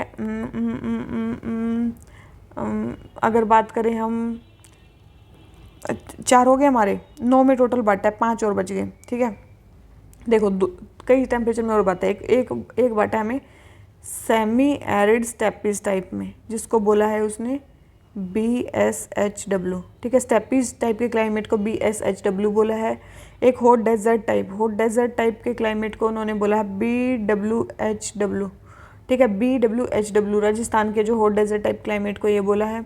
इसके अलावा अगर हम बात करें cold humid winter type with short summer, जहाँ पे शॉर्ट समर होती है, ह्यूमिड विंटर होती है, जहाँ पे humid winter with short summer, humid winter with short summer, ये कहाँ पे बोला है? ये बोला है इसने DFC क्लाइमेट को। DFC को बोला है नॉर्थ ईस्ट स्टेट्स जैसे कि सिक्किम, अरुणाचल, असम, वहाँ पे ऐसा टाइप का क्लाइमेट पाया जाता है। फिर एक बोला है टुंड्रा को, ET टाइप का क्लाइमेट बोला है टुंड्रा को। पोलर टाइप क्लाइमेट बोला है E को। ठीक है, पोलर टाइप क्लाइमेट बोला है E को। तो ये थी कोपन की क्लासिफिकेशन। ठीक है, तो भाई ये देखो, ये है टोटल इंडिया का क्लाइमेट जो कोपन्स ने अपनी स्कीम के अकॉर्डिंग डिवाइड किया था। ठीक है, तो ये आपको दिख रही है, पूरा मैप दिख रहा है। ठीक है, E है अपना पोलर टाइप, ET आपको दिख रहा है टुंड्रा टाइप। ठीक है, CWG जो मेजर टेम्परेचर है वो है मानसून विद ड्राई विंटर, यहाँ पे ड्राई विंटर होती है। ठीक है, यहाँ पे ड्राई विंटर होती है। और जो ये BSHW है, ये कौन सा टेम्परेचर है? ये स्टेपीज क्लाइमेट वाला टाइम है। BSHW देखो यहाँ पे भी मिलता है और यहाँ पे भी मिलता है। BWHW क्या है? देखो अब इससे ना जो शक्ल है, अब याद रखोगे ना कि B वाला जो टेम्परेचर है ना वो राजस्थान में ही है, और जो BWHW है वो तो है हमारा ऊपर, मतलब क्या नाम लेते हैं, बिल्कुल BWHW है बिल्कुल हॉट वाला। ठीक है, और BSHW है हमारा स्टेपीज वाला। ठीक है, स्टेपीज वाला क्लाइमेट है। फिर ये जो ब्राउन वाला है, जहाँ पे ये गुजरात और ये बीच वाला एरिया आ जाता है, ब्राउन वाला, ये है सवाना टाइप क्लाइमेट। ठीक है, ये वाला AMW क्या है? मॉनसून टाइप, जहाँ पे ड्राई सीजन होता है, शॉर्ट ड्राई सीजन होता है। ठीक है, फिर ये हमारा ग्रीन वाला क्या है हमारा? ये ड्राई सीजन इज समर। ठीक है, मॉनसून का जो ये होता है। फिर ये DFC, आपको पता ही है DFC किस टाइप का क्लाइमेट होता है? Cold humid winter with short summer. ठीक है, तो ये सारे टाइप के क्लाइमेट जो हैं, जो वो कोपन्स ने इंडिया के लिए बांटे थे। अगर इस मैप को आप देख लोगे ना तो आपको ये चीज़ याद रह जाएगी, अदरवाइज याद नहीं रहेगी। ठीक है, कोपन का क्लाइमेट कहाँ पे कैसा है। अब आपको मुंबई दिख रहा होगा किस टाइप का क्लाइमेट है, तो उस तरीके से आपने लगा दिया होगा उसको। ठीक है, तो यही है बस। ठीक है भाई, तो ये हमारा क्लाइमेट वाला हो जाता है कंप्लीट। ठीक है, इंडिया का अगर आप मैप देख लोगे तो उससे समझ में आ जाएगा ABCDE क्या लिखा है उसने। तो क्वेश्चन नंबर 15 हमारा आंसर हो जाता है A। आ जाते हैं अपने नेक्स्ट क्वेश्चन पे। नेक्स्ट क्वेश्चन में क्या बोलता है? 16th बोले कि how many of planets given above take more time than earth to revolve around the sun. ठीक है, कौन से प्लैनेट जो है वो अर्थ से ज़्यादा टाइम लेते हैं? देखो, ये सन है, ये Mercury, Venus, Earth, Mars, Jupiter, Saturn, Uranus, Neptune. ठीक है, तो जो जितना पास वो उतना जल्दी कंप्लीट कर लेगा, जो जितना दूर वो उतना मतलब उतनी देर से कंप्लीट करता जाएगा। मतलब इसका टाइम सबसे कम होगा, फिर उससे ज़्यादा इसका टाइम होगा, फिर इसका होगा, फिर इसका होगा, फिर इसका होगा। ठीक है, सबसे ज़्यादा टाइम किसका होगा? नेपच्यून सबसे ज़्यादा टाइम में कंप्लीट करता है। तो यही है। ठीक है, तो बस सिंपल सा लॉजिक आपको लगाना है। तो मार्स जो है वो अर्थ के क्या है? बाद है। वीनस अर्थ से पहले है, मतलब वो जल्दी कंप्लीट कर लेगा। ये बोल रहे हैं कि ज़्यादा टाइम लेना चाहिए। ज़्यादा टाइम वीनस तो ज़्यादा टाइम नहीं लेगा, मार्स भी ज़्यादा टाइम लेगा, जुपिटर भी ज़्यादा टाइम लेगा। तो 2 हमारे ज़्यादा टाइम लेंगे, 1 हमारा ज़्यादा टाइम नहीं लेगा। बस सिंपल सा लॉजिक यही है। जैसे मरकरी है, मरकरी जो है वो 88 डेज़ में अपने साइकिल को कंप्लीट कर देता है। वीनस जो है वो 225 अर्थ डेज़ में अपने मतलब जो साइकिल है उसको कंप्लीट कर देता है। फिर है हमारा मार्स 687 डेज़ में करता है। ठीक है, अर्थ आपको पता 365 दिन में करते, वो बीच में आ गई है। ठीक है, फिर आगे हमारी जुपिटर वो 4000 लगभग 4500 433 अर्थ डेज में कंप्लीट करता है। उसके बाद ऐसे ऐसे बढ़ता जाता है। ठीक है, बस ऐसे ध्यान रखना कि जितना सन से दूरी बढ़ती जाएगी उतना ही उनका जो रिवोल्यूशन का टाइम है वो बढ़ता जाएगा। तो क्वेश्चन नंबर 16 आंसर हो गया हमारा B। आ जाते हैं अपने नेक्स्ट क्वेश्चन पे। नेक्स्ट क्वेश्चन हमारा इंडियन मानसून के बारे में। सबसे पहले the monsoon rainfall has a declining trend with decreasing distance from the sea. बोला कि जो मानसून का जो रेनफॉल है वो the monsoon rainfall has a declining trend with decreasing distance from sea. देखो मानसून की एक खास बात होती है, मानसून क्या होता है, जैसे ही क्या लिख रखा है, ग्राफ क्यों बना रही हूँ मैं, ये जो सी है, मान लो कि सी से ये अगर दूर जाता है, अगर सी से दूर जाता है तो इसमें जो रेनफॉल है वो कम होता जाता है। अगर सी के पास रहेगा तो वहाँ उतना ही रेनफॉल वहाँ पे ज़्यादा रहेगा, क्योंकि वहाँ पे मैरीटाइम क्लाइमेट है, क्लाउड्स के पास ज़्यादा वाटर होगा। तो ये बोल रहे हैं कि अगर मानसून रेनफॉल का डिक्लाइनिंग ट्रेंड होता है with decreasing distance from sea. देखो अगर मान लो कि सी के पास जा रहे हो तो वहाँ पे रेनफॉल क्या होगा, ज़्यादा होगा, क्योंकि वहाँ पे पानी आपको ज़्यादा मिलेगा। तो वहाँ पे मानसून रेनफॉल का डिक्लाइनिंग ट्रेंड नहीं होगा, इंक्रीजिंग ट्रेंड होगा। ठीक है, डिक्लाइनिंग ट्रेंड कब होगा, जब हम डिस्टेंस इंक्रीज करते जाएंगे सी से। ठीक है, तो ये समझ में आ गया मेरे ख्याल से। ये उल्टी स्टेटमेंट दे रखी है, तो फर्स्ट स्टेटमेंट तो हमारी रॉन्ग है। सेकंड बोल रहे हैं कि variability of rainfall is among highest in northern part of Jammu and Kashmir. बोल रहे हैं कि जो वेरिएबिलिटी ऑफ रेनफॉल है वो सबसे, देखो इसने ये नहीं बोला कि रेनफॉल सबसे ज़्यादा कम या ज़्यादा कहाँ पे है, इन्हें बोला वेरिएबिलिटी ऑफ रेनफॉल, मतलब कभी सबसे ज़्यादा कभी सबसे कम, उसको बोलते हैं वेरिएबिलिटी ऑफ रेनफॉल। ये सबसे ज़्यादा कहाँ पे होती है, ये 50% से भी, मतलब लगभग इंडिया में ये होती है 25 से 50 के बीच में, लेकिन नॉर्मली राजस्थान हो गया, जम्मू कश्मीर हो गया, यहाँ पे 50% से भी ज़्यादा होती है, मतलब राजस्थान जम्मू कश्मीर। यस, तो ये बिल्कुल सही स्टेटमेंट है कि अमंग हाईएस्ट में है, मतलब जम्मू कश्मीर अमंग हाईएस्ट में है। और कौन है, राजस्थान है, दक्कन वाला जो क्लाइमेट है वो भी ऐसा ही है। ठीक है, तो वेरिएबिलिटी ऑफ रेनफॉल जो है वो हाईएस्ट है northern part of Jammu and Kashmir में। तो फर्स्ट स्टेटमेंट होगा, सेकंड स्टेटमेंट करेक्ट है। हमें बताने करेक्ट स्टेटमेंट, तो करेक्ट स्टेटमेंट आपको दिख रही है, केवल सेकंड स्टेटमेंट करेक्ट है, फर्स्ट स्टेटमेंट जो है वो हमारी इनकरेक्ट है। ठीक है, तो क्वेश्चन नंबर 17 आंसर हो गया बी। आ जाते हैं अपने नेक्स्ट क्वेश्चन पे। अब आसान सा क्वेश्चन था, कैमूर हिल्स कहाँ पे सिचुएटेड है। भाई देखो, ये अगर आपको मैप पता है अच्छे से तो ही आप ऐसे क्वेश्चंस को कर पाओगे, अदरवाइज आप नहीं कर पाओगे। ठीक है, तो आपको मैपिंग बहुत अच्छे से आनी चाहिए। कैमूर हिल्स, कैमूर रेंज कहाँ पे पाई जाती है। ठीक है, वैसे तो ये पाई जाती है बुंदेलखंड के ईस्ट में। ठीक है, अगर इन सब में देखा जाए तो। ठीक है, रुको एक मिनट।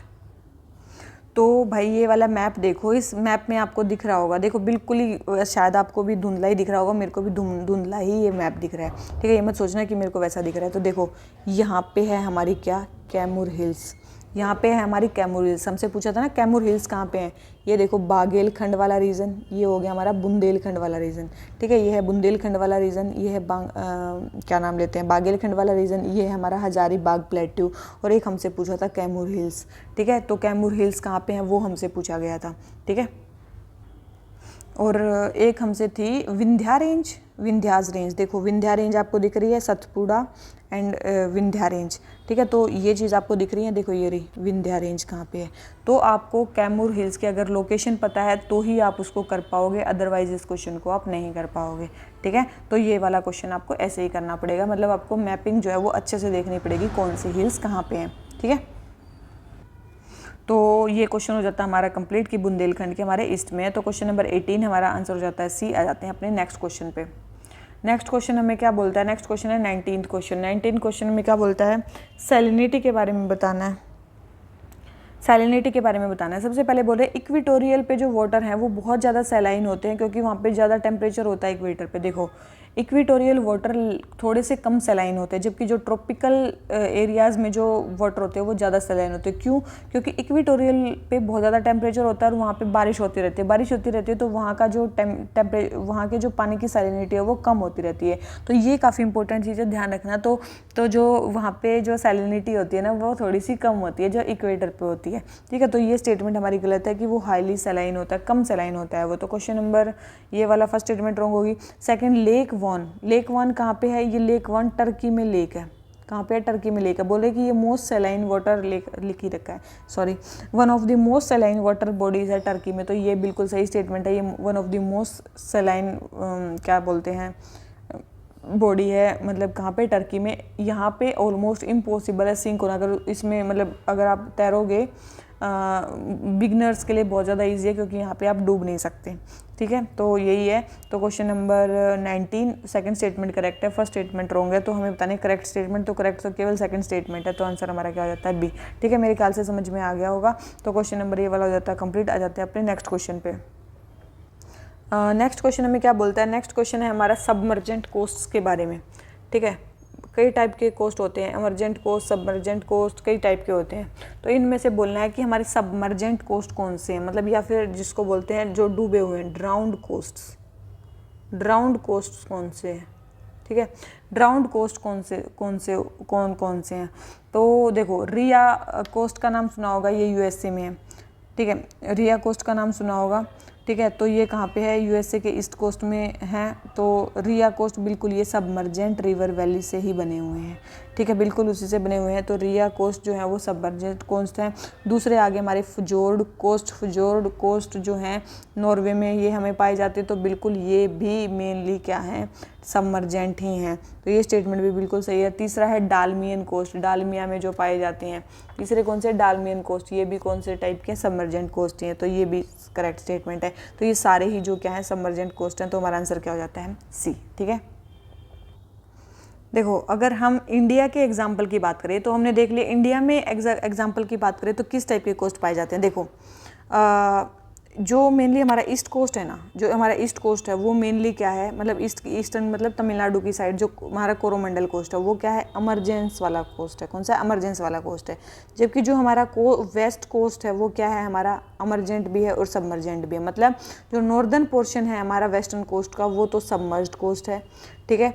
और जो केरला वाला कोस्ट है वो हमारा कौन सा कोस्ट है, अमरजेंट कोस्ट है। काफ़ी इंपॉर्टेंट है ये भाई, क्वेश्चन आ सकता है, ठीक है, काफ़ी इंपॉर्टेंट है, ठीक है। जैसे कि अब अभी मैंने बताया ईस्टर्न कोस्ट क्या है, हमारा अमरजेंट कोस्ट है। तो कोरोमंडल कोस्ट हमारा क्या है, अमरजेंट कोस्ट होगा।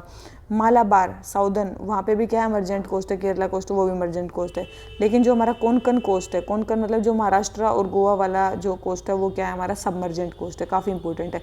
अभी सबमर्जेंट कोस्ट की बात करिए। सबमर्जेंट कोस्ट क्या होता है, सबमर्जेंट कोस्ट होता है ये प्रोड्यूस होता है कैसे, या तो लैंड नीचे सबसाइड हो जाती है या फिर सी लेवल राइज हो जाता है वहाँ का, तो उससे बनता है हमारा सबमर्जेंट कोस्ट, ठीक है। तो रिया, डालमिया और ये क्या नाम लेते हैं, रिया, डालमिया और fjord कोस्ट, ये सारे क्या है, सबमर्जेंट कोस्ट है। काफ़ी इंपॉर्टेंट है, ध्यान रखना, ठीक है। और भी काफ़ी टाइप के कोस्ट होते हैं जैसे कि बैरियर आइलैंड कोस्ट, ठीक है, एस्चुअरिन कोस्ट, और भी टाइप के होते हैं। तो ये भी एक टाइप के होते हैं, एक अमरजेंट एक सबमर्जेंट, ठीक है, इंपॉर्टेंट है, ध्यान रखना। तो मेरे ख्याल से ये क्वेश्चन आपको समझ में आ गया होगा, सबमर्जेंट कोस्ट वाला, अमरजेंट कोस्ट वाला, ठीक है, कैसे इमरजेंट होते हैं। तो ये क्वेश्चन हो गया कंप्लीट। आ जाते हैं अपने नेक्स्ट क्वेश्चन पे। कावेरी रिवर के बारे में बात करें, ठीक है भाई, देख लेते हैं। सबसे पहले है कि ये ब्रह्मगिरी हिल्स से राइज करती है, मतलब ब्रह्मगिरी हिल से राइज करती है। तो बिल्कुल भाई ये ब्रह्मगिरी हिल्स से राइज करती है। सेकंड बोल रहे हैं ये केरल, कर्नाटक, तमिलनाडु और पौंडीचेरी यहाँ से मतलब कवर करती है इन स्टेट्स को, बिल्कुल इनको कवर करती है। ये फोर्क कर जाती है 2 स्ट्रीम्स में और रीयूनाइट होती है बाद में, श्रीरंगपट्टनम आइलैंड बनाती है, शिवासमुद्रम आइलैंड बनाती है, श्रीरंगम आइलैंड बनाती है। बिल्कुल ये तीनों ही आइलैंड ये बनाती है। तो तीनों ही स्टेटमेंट इसके बारे में बिल्कुल सही है। तो हमारा आंसर क्या जाता है, सी। किसके बारे में, क्या, क्योंकि क्या पूछा था, करेक्ट स्टेटमेंट हमसे पूछी थी। इसको दक्षिण गंगा भी बोला जाता है, मेरे ख्याल से आपको पता भी होगा, इसको दक्षिण गंगा भी बोला जाता है समटाइम्स, ठीक है। थर्ड लार्जेस्ट रिवर है साउथ इंडिया की, साउथ इंडिया की थर्ड लार्जेस्ट रिवर है, ठीक है। तमिल में इसको पोनी बोला जाता है, पोनी, ठीक है। तमिल में इसको क्या बोला जाता है, पोनी बोला जाता है। ब्रह्मगिरी हिल से ये राइज करी है। कहाँ कहाँ से जाई गई है वो मैंने बता दिया। और एक और चीज़ ध्यान रखना, इस पर एक इंपॉर्टेंट डैम है जिसका नाम है कृष्ण राजा सागर डैम। कौन सा है, कृष्ण राजा सागर डैम। एक और डैम है इस पे जिसका नाम है मेटूर डैम, फेमस डैम है Mettur dam reservoir, Mettur dam या मेटूर रिजर्वायर, काफ़ी इंपॉर्टेंट है। ये 2 डैम्स काफ़ी इंपॉर्टेंट है इस पे। और क्या इस पे मेन इंपॉर्टेंट है, एक और डैम है इस पे इंपॉर्टेंट जिसका नाम है grand anicut dam, grand anicut dam. भाई आजकल डैम पूछे जाते हैं किस रिवर पे कौन सा डैम बना हुआ, तो ग्रैंड एनीकट डैम। इसी का नाम दूसरा है काला नई डैम, इसी का दूसरा नाम क्या है, काला नई डैम। तो ग्रैंड एनीकट डैम, काला नई डैम, मेटूर डैम और कृष्ण राजा सागर डैम, ये सारे डैम किस रिवर पे बने हुए हैं, कावेरी रिवर पे बने हुए हैं। इसको दक्षिण गंगा भी बोला जाता है। थर्ड लार्जेस्ट रिवर है साउथ इंडिया की। 2 फॉल्स हैं इस पे, 2 फॉल्स हैं, एक तो है शिवा समुद्रम फॉल्स, ठीक है, 2 फॉल्स है वाटरफॉल्स, शिवा समुद्रम फॉल्स, और दूसरे हैं होगन कई फॉल्स। एक है होगन कई फॉल्स, एक है शिवा समुद्रम फॉल्स। ये 2 टाइप के फॉल्स पाए जाते हैं इस पर, काफ़ी इंपॉर्टेंट है। ये 2 टाइप के फॉल्स हैं और 3 इस पे डैम है। और कुछ इंपॉर्टेंट सिटी कावेरी रिवर पे पाई जाती हैं, जैसे कि मैसूर का नाम सुना होगा, ये इसके किनारे पे है। तंजौर का नाम सुना होगा, ये इसके किनारे पे है। इरोडे सिटी का नाम सुना होगा, इरोडे, ठीक है, ये भी इसके इम्पोर्टेंट है। तो याद रखना इरोडे, तंजौर और मैसूर ये सिटी इसी के उस पे हैं, क्या बोलते हैं, बस कोस्ट पे हैं, ठीक है। तो ये सिटीज़ के नाम है। तो ये कुछ चीज़ें थी थोड़ी छोटी मोटी, तो याद रख लेना इनको। तो ये क्वेश्चन हो जाता है हमारा कंप्लीट। क्वेश्चन नंबर 21 आंसर हो गया सी। आ जाते हैं नेक्स्ट क्वेश्चन पे। हमें बताना है ग्लोबल बायोफ्यूल अलायंस के फाउंडिंग मेंबर्स के बारे में। तो 3 इसके फाउंडिंग मेंबर्स हैं, कौन, ये ऊपर वाले 3, इंडिया, यूएसए, ब्राज़ील। तो इंडिया, यूएसए और ब्राज़ील ग्लोबल बायोफ्यूल अलायंस के फाउंडिंग मेंबर हैं। G20 में, G20 समिट की साइडलाइन पे न्यू दिल्ली में इंडिया लेड इनिशिएटिव स्टार्ट किया गया था, ग्लोबल बायोफ्यूल अलायंस, जिसके फाउंडिंग मेंबर थे इंडिया, ब्राज़ील और यूएसए, ठीक है। और भी मेंबर इसके पार्ट हैं अभी, लेकिन ये मेंबर भी हैं, ठीक है। तो ओनली 3 मेंबर जो थे ये इसके फाउंडिंग मेंबर थे। अभी तो और भी मेंबर है, जैसे कि और भी G20 के मेंबर हैं जो इसको सपोर्ट कर रहे हैं, जैसे कि अर्जेंटीना हो गया, कनाडा हो गया, इटली हो गया, साउथ अफ्रीका हो गया, बांग्लादेश, सिंगापुर, मॉरिशस, मतलब ये भी G20 के तो हैं ही, और भी बहुत सारी कंट्रीज़ को सपोर्ट कर रही है नॉन G20, जैसे कि Iceland, Kenya, Paraguay, Seychelles, Sri Lanka, Uganda, Finland, इन्होंने भी इसको ज्वाइन कर लिया है। बहुत सारी multilateral body, world economic forum, world bank, इन्होंने भी इसको ज्वाइन कर लिया है, ठीक है। और बहुत सारी कंट्रीज़ ने इसमें मतलब एंटर ना करने का डिसीज़न लिया है, जैसे कि काफ़ी important China India land initiative में कहाँ पार्ट करेगा, तो चाइना, सऊदी अरेबिया और रशिया, इन्होंने डिसाइड किया है कि ये इसमें पार्टिसिपेट नहीं करेंगे, क्योंकि इसमें पहली बात तो यूएसए, और जहाँ यूएसए वहाँ रशिया तो है नहीं, रशिया के साथ अभी चाइना हो गया और सऊदी अरेबिया नहीं है, ठीक है। तो ध्यान रखना, तो इन्होंने डिसाइड किया कि ये इसमें पार्टिसिपेट नहीं करेंगे। भाई कभी आ जाए कि सऊदी अरेबिया, चाइना भी इसका पार्ट है, तो ध्यान रखना चाइना, रशिया, सऊदी अरेबिया इसका पार्ट नहीं है। तो क्वेश्चन नंबर 22 हमारा आंसर हो जाता है क्या, बी। आ जाते हैं अपने नेक्स्ट क्वेश्चन पे। नेक्स्ट क्वेश्चन हमें क्या बोलता है, लाइटिंग कौन सा बेस्ट एक्सप्लेन करता है कि लाइटिंग नहीं होती जब मानसून सीजन होता है, जब एक्टिव फेज होता है मानसून सीजन का, तो लाइटनिंग क्यों नहीं होती, उसका बेस्ट रीज़न क्या है, क्यों नहीं होती। तो जल्दी बताओ भाई, मेरे ख्याल से आप बता सकते हो इसको, तो जल्दी बताओ इसका बेस्ट रीज़न क्या है। उसका बेस्ट रीज़न है जो मॉनसून क्लाउड्स होते हैं वो स्ट्रेटिफॉर्म क्लाउड्स होते हैं, और जो लाइटनिंग होती है वो मेनली कन्वेक्टिव क्लाउड्स में ज़्यादा होती है, ठीक है। तो मॉनसून जो क्लाउड्स होते हैं वो क्या होते हैं, स्ट्रेटिफॉर्म क्लाउड्स होते हैं, तो वहाँ पे उतनी ज़्यादा लाइटिंग नहीं होती। तो क्वेश्चन नंबर 23 आंसर हो जाता है ए। आ जाते हैं नेक्स्ट क्वेश्चन पे। हमें बताना है फोल्ड माउंटेन रेंजेस की वो बतानी है, लिस्ट बतानी है, फोल्ड माउंटेन रेंज कौन कौन से हैं, ठीक है। फोल्ड माउंटेन रेंज कौन कौन सी हैं उसकी हमें क्या बतानी है, एक लिस्ट बतानी है, ठीक है। तो भाई एल्प्स माउंटेन है, एल्प्स माउंटेन के बारे में तो सुना होगा, यूरोप में पाए जाते हैं एल्प्स माउंटेन, ये बिल्कुल ये क्या है, फोल्ड माउंटेन्स की रेंज है। तो ये एल्प्स माउंटेन बिल्कुल फोल्ड माउंटेन है। एंडीज साउथ अमेरिका में पाए जाते हैं, लॉन्गेस्ट कॉन्टिनेंटल जो माउंटेन रेंज है वर्ल्ड की वो है एंडीज़, ये भी फोल्ड माउंटेन की रेंज मानी जाती है। सियरा नेवादा कहाँ पे, यूएसए में।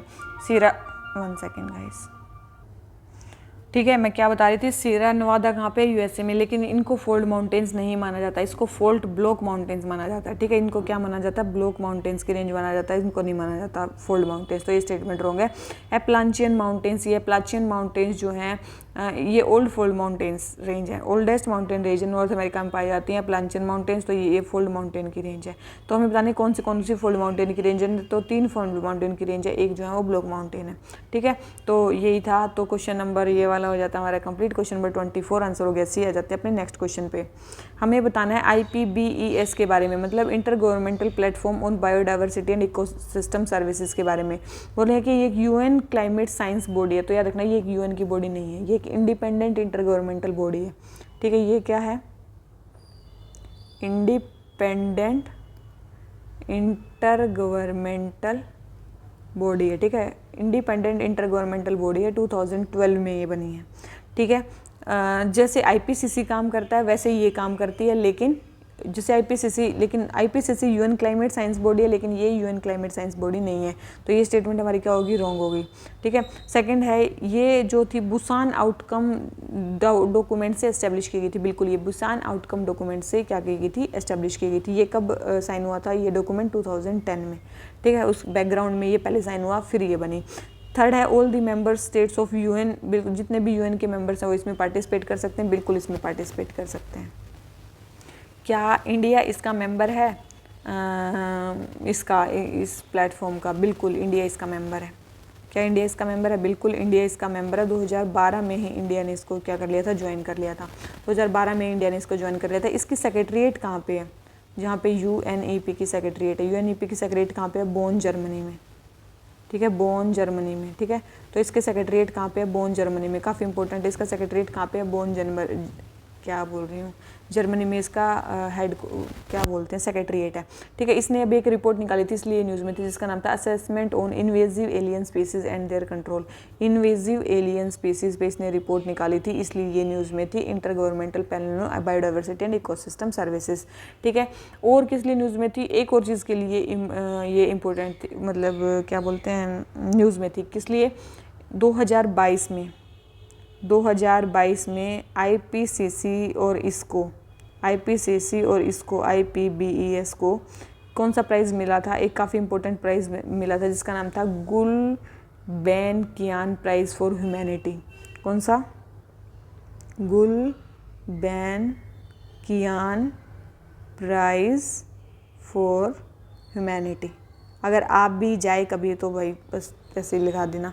ठीक है, तो आईपीसीसी के साथ मिलके इसको कौन सा प्राइज़ मिला था, ये वाला प्राइज़ मिला था। ठीक है, तो ये है इन्वेजिव एलियन स्पीसीज पे भी इसने रिपोर्ट निकाली थी, तो इसलिए ये न्यूज़ में थी। तो ये क्वेश्चन हो जाता है हमारा कंप्लीट।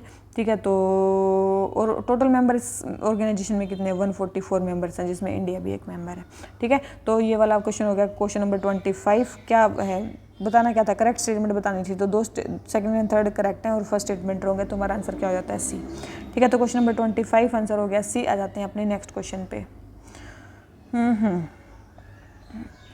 नेक्स्ट क्वेश्चन हमें क्या बोलता है, नॉर्थ टू साउथ हमें लगानी है हिल्स लगानी है। अभी हमने देखी थी कितनी सारी, तो वो मेरे को अब होगी। देखो, पीर पंजाल तो ऊपर है बिल्कुल, तो ये तो बिल्कुल नॉर्थ में मिलेगी।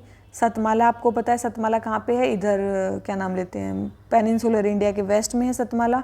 देखो, जैसे कि ये है इंडिया, तो और ये है मान लो कि गुजरात। ठीक है, तो सतमाला कहाँ पे, यहाँ से है। ठीक है, तो यहाँ पे है सतमाला माउंटेन रेंज। ठीक है, कैमूर हिल्स कहाँ पे हैं, यहाँ पे है कैमूर हिल्स। ठीक है, बीच से में है कैमूर हिल्स। और क्या नाम लेते हैं, पीर पंजाल तो ऊपर है। तो सबसे पहले नॉर्थ टू साउथ ही जाना है, तो सबसे पहले पीर पंजाल, सबसे पहले आएगा थर्ड। तो थर्ड आते ही सबसे पहले तो आंसर हमारा क्या हो गया, डी। ठीक है, तो मेरे ख्याल से समझ में आ गया। अब भाई हिल्स आपको पता होनी चाहिए, ये पक्का आपको रटी होनी चाहिए कौन सी हिल कहाँ पे है। ठीक है, तो इसका कोई अल्टरनेटिव नहीं है। एक काम करना, अभी निकालो सारे हिल्स को और अभी पढ़ लो। ठीक है, तो वही सबसे सही रहेगा। तो क्वेश्चन नंबर 26 आंसर हो गया डी। आ जाते हैं नेक्स्ट क्वेश्चन पे। हमें बताना है ट्रेड विंड्स के बारे में। ट्रेड विंड्स बोल रहे हैं कि ये वेस्टर्ली विंड्स है। पहली बात तो ये वेस्टर्ली विंड्स नहीं होती हैं, सबसे पहले तो वेस्टर्ली विंड्स नहीं होती, ये नॉर्थ ईस्ट ट्रेड्स होती हैं, साउथ ईस्ट ट्रेड्स होती हैं। ये मतलब अगर नॉर्दर्न हेमिस्फेयर की बात करें तो नॉर्थ ईस्ट ट्रेड्स होती हैं, और साउदर्न हेमिस्फेयर की बात करें तो साउथ ईस्ट होती हैं। तो वेस्टर्ली तो नहीं होती है। Second, they are humid and warmer in the areas of their origin. जहाँ पे ओरिजिन होती हैं ये ह्यूमिड होती हैं और वार्मर होते हैं। ये स्टेटमेंट बिल्कुल सही है। ठीक है, क्या ये स्टेटमेंट सही है? तो भाई ये स्टेटमेंट भी आपकी क्या है, रॉन्ग ही है। क्यों है ये आपकी स्टेटमेंट रॉन्ग, क्यों है? क्योंकि देखो, ये ह्यूमिड और वार्म हो जाती हैं इक्वेटर पे आके, ये ह्यूमिड और वार्म हो जाती हैं इक्वेटर पे आके, लेकिन जब ये बनती हैं तो ये सब ट्रॉपिकल हाई प्रेशर बेल्ट पे बनती है। और जब हाई प्रेशर बेल्ट पे बनती है तो उस टाइम पे ये कोल्ड होती हैं, उस टाइम पे ये क्या होती है, कोल्ड होती है, वार्म नहीं होती। तो काफ़ी इंपॉर्टेंट है, ये चीज़ ध्यान रखना। ठीक है, तो ये स्टेटमेंट हमारी रॉन्ग है कि ये जब जैसे ही बनती हैं तो ये वार्म होती है। नहीं भाई, ये तब नहीं होती, इक्वेटर पे आके ये वार्म हो जाती है। तो ये स्टेटमेंट भी हमारी क्या है, रॉन्ग है। ध्यान रखना है ये। ठीक है, कहीं ऐसे ही कुछ भी मुँह उठा के लगा दो। ठीक है, ये देख रही हूँ मैं तुम्हें। थर्ड है, strong trade winds are associated with heavy precipitation. ये बहुत इंपॉर्टेंट है, ये कंसेप्ट ध्यान रखना।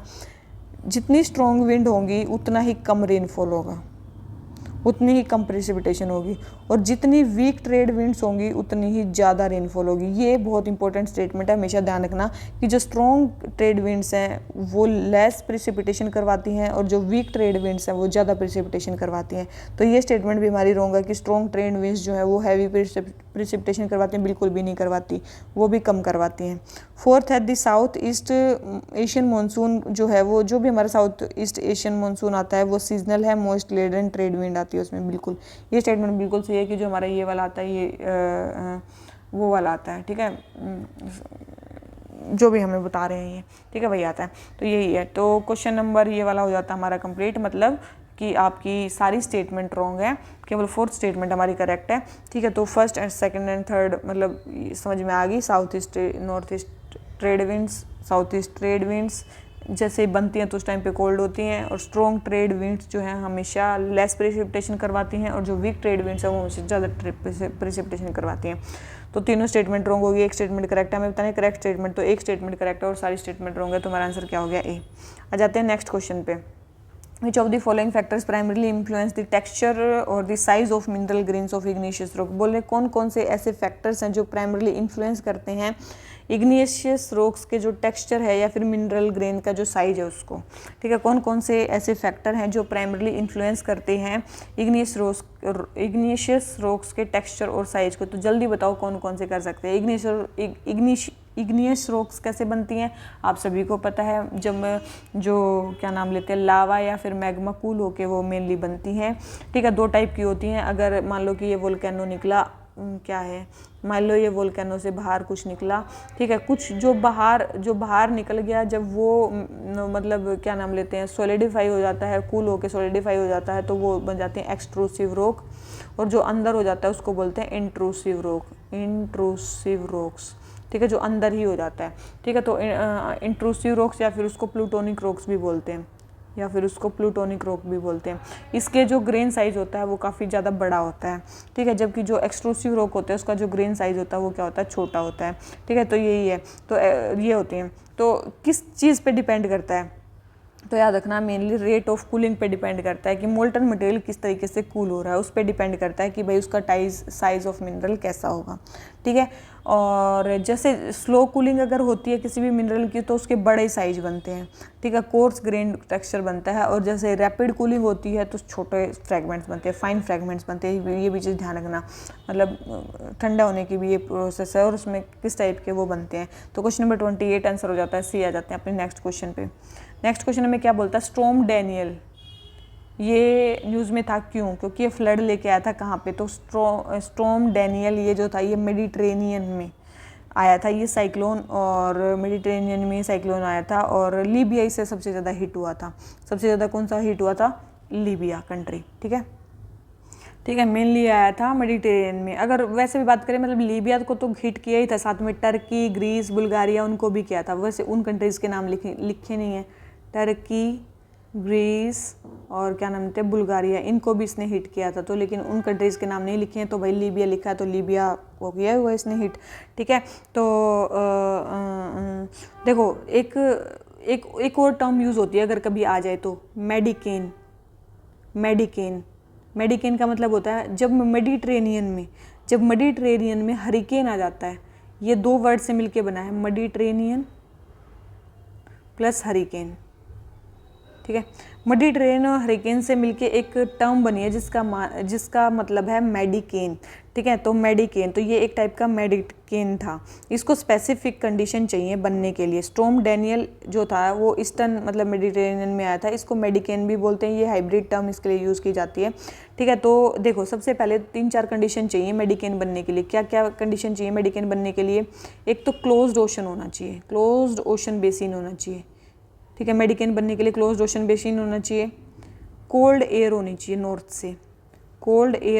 नॉर्थ से, और वार्म एयर होनी चाहिए साउथ से, और ड्राई एयर होनी चाहिए, रिलेटिवली ड्राई एयर होनी चाहिए। तो ये कंडीशन चाहिए हमें मेडिकेन बनने के लिए, ठीक है। समझ में आ गया? मेडिकेन क्या होते हैं भाई, पूछ ले तो अब बेइज्जती मत करवा देना, बता देना, ठीक है। मेडिकेन क्या करते हैं, हैवी रेन कर देते हैं, बहुत बड़े बड़े मतलब सीवियर स्टॉर्म्स लेके आ सकते हैं, स्ट्रॉन्ग विंड्स वहाँ पे चल जाती हैं, ठीक है, ध्यान रखना इसको। और क्या नाम लेते हैं, ओमेगा ब्लॉक पैटर्न का भी शायद इसमें नाम आता है कि ओमेगा ब्लॉक पैटर्न जो है वो उससे ये अफेक्ट होते हैं, लेकिन ये बहुत ही कम समय के लिए बनते हैं। एक चीज़ ध्यान रखना, ये जो मेडिकेन वगैरह होते हैं ये कम समय के लिए बनते हैं, उतनी ज़्यादा समय के लिए नहीं बनते और कंपैरेटिवली कोल्ड होते हैं ये, ठीक है, कंपैरेटिवली कोल्ड होते हैं। बस यही चीज़ ध्यान रखना इनके बारे में, मेडिकेन के बारे में।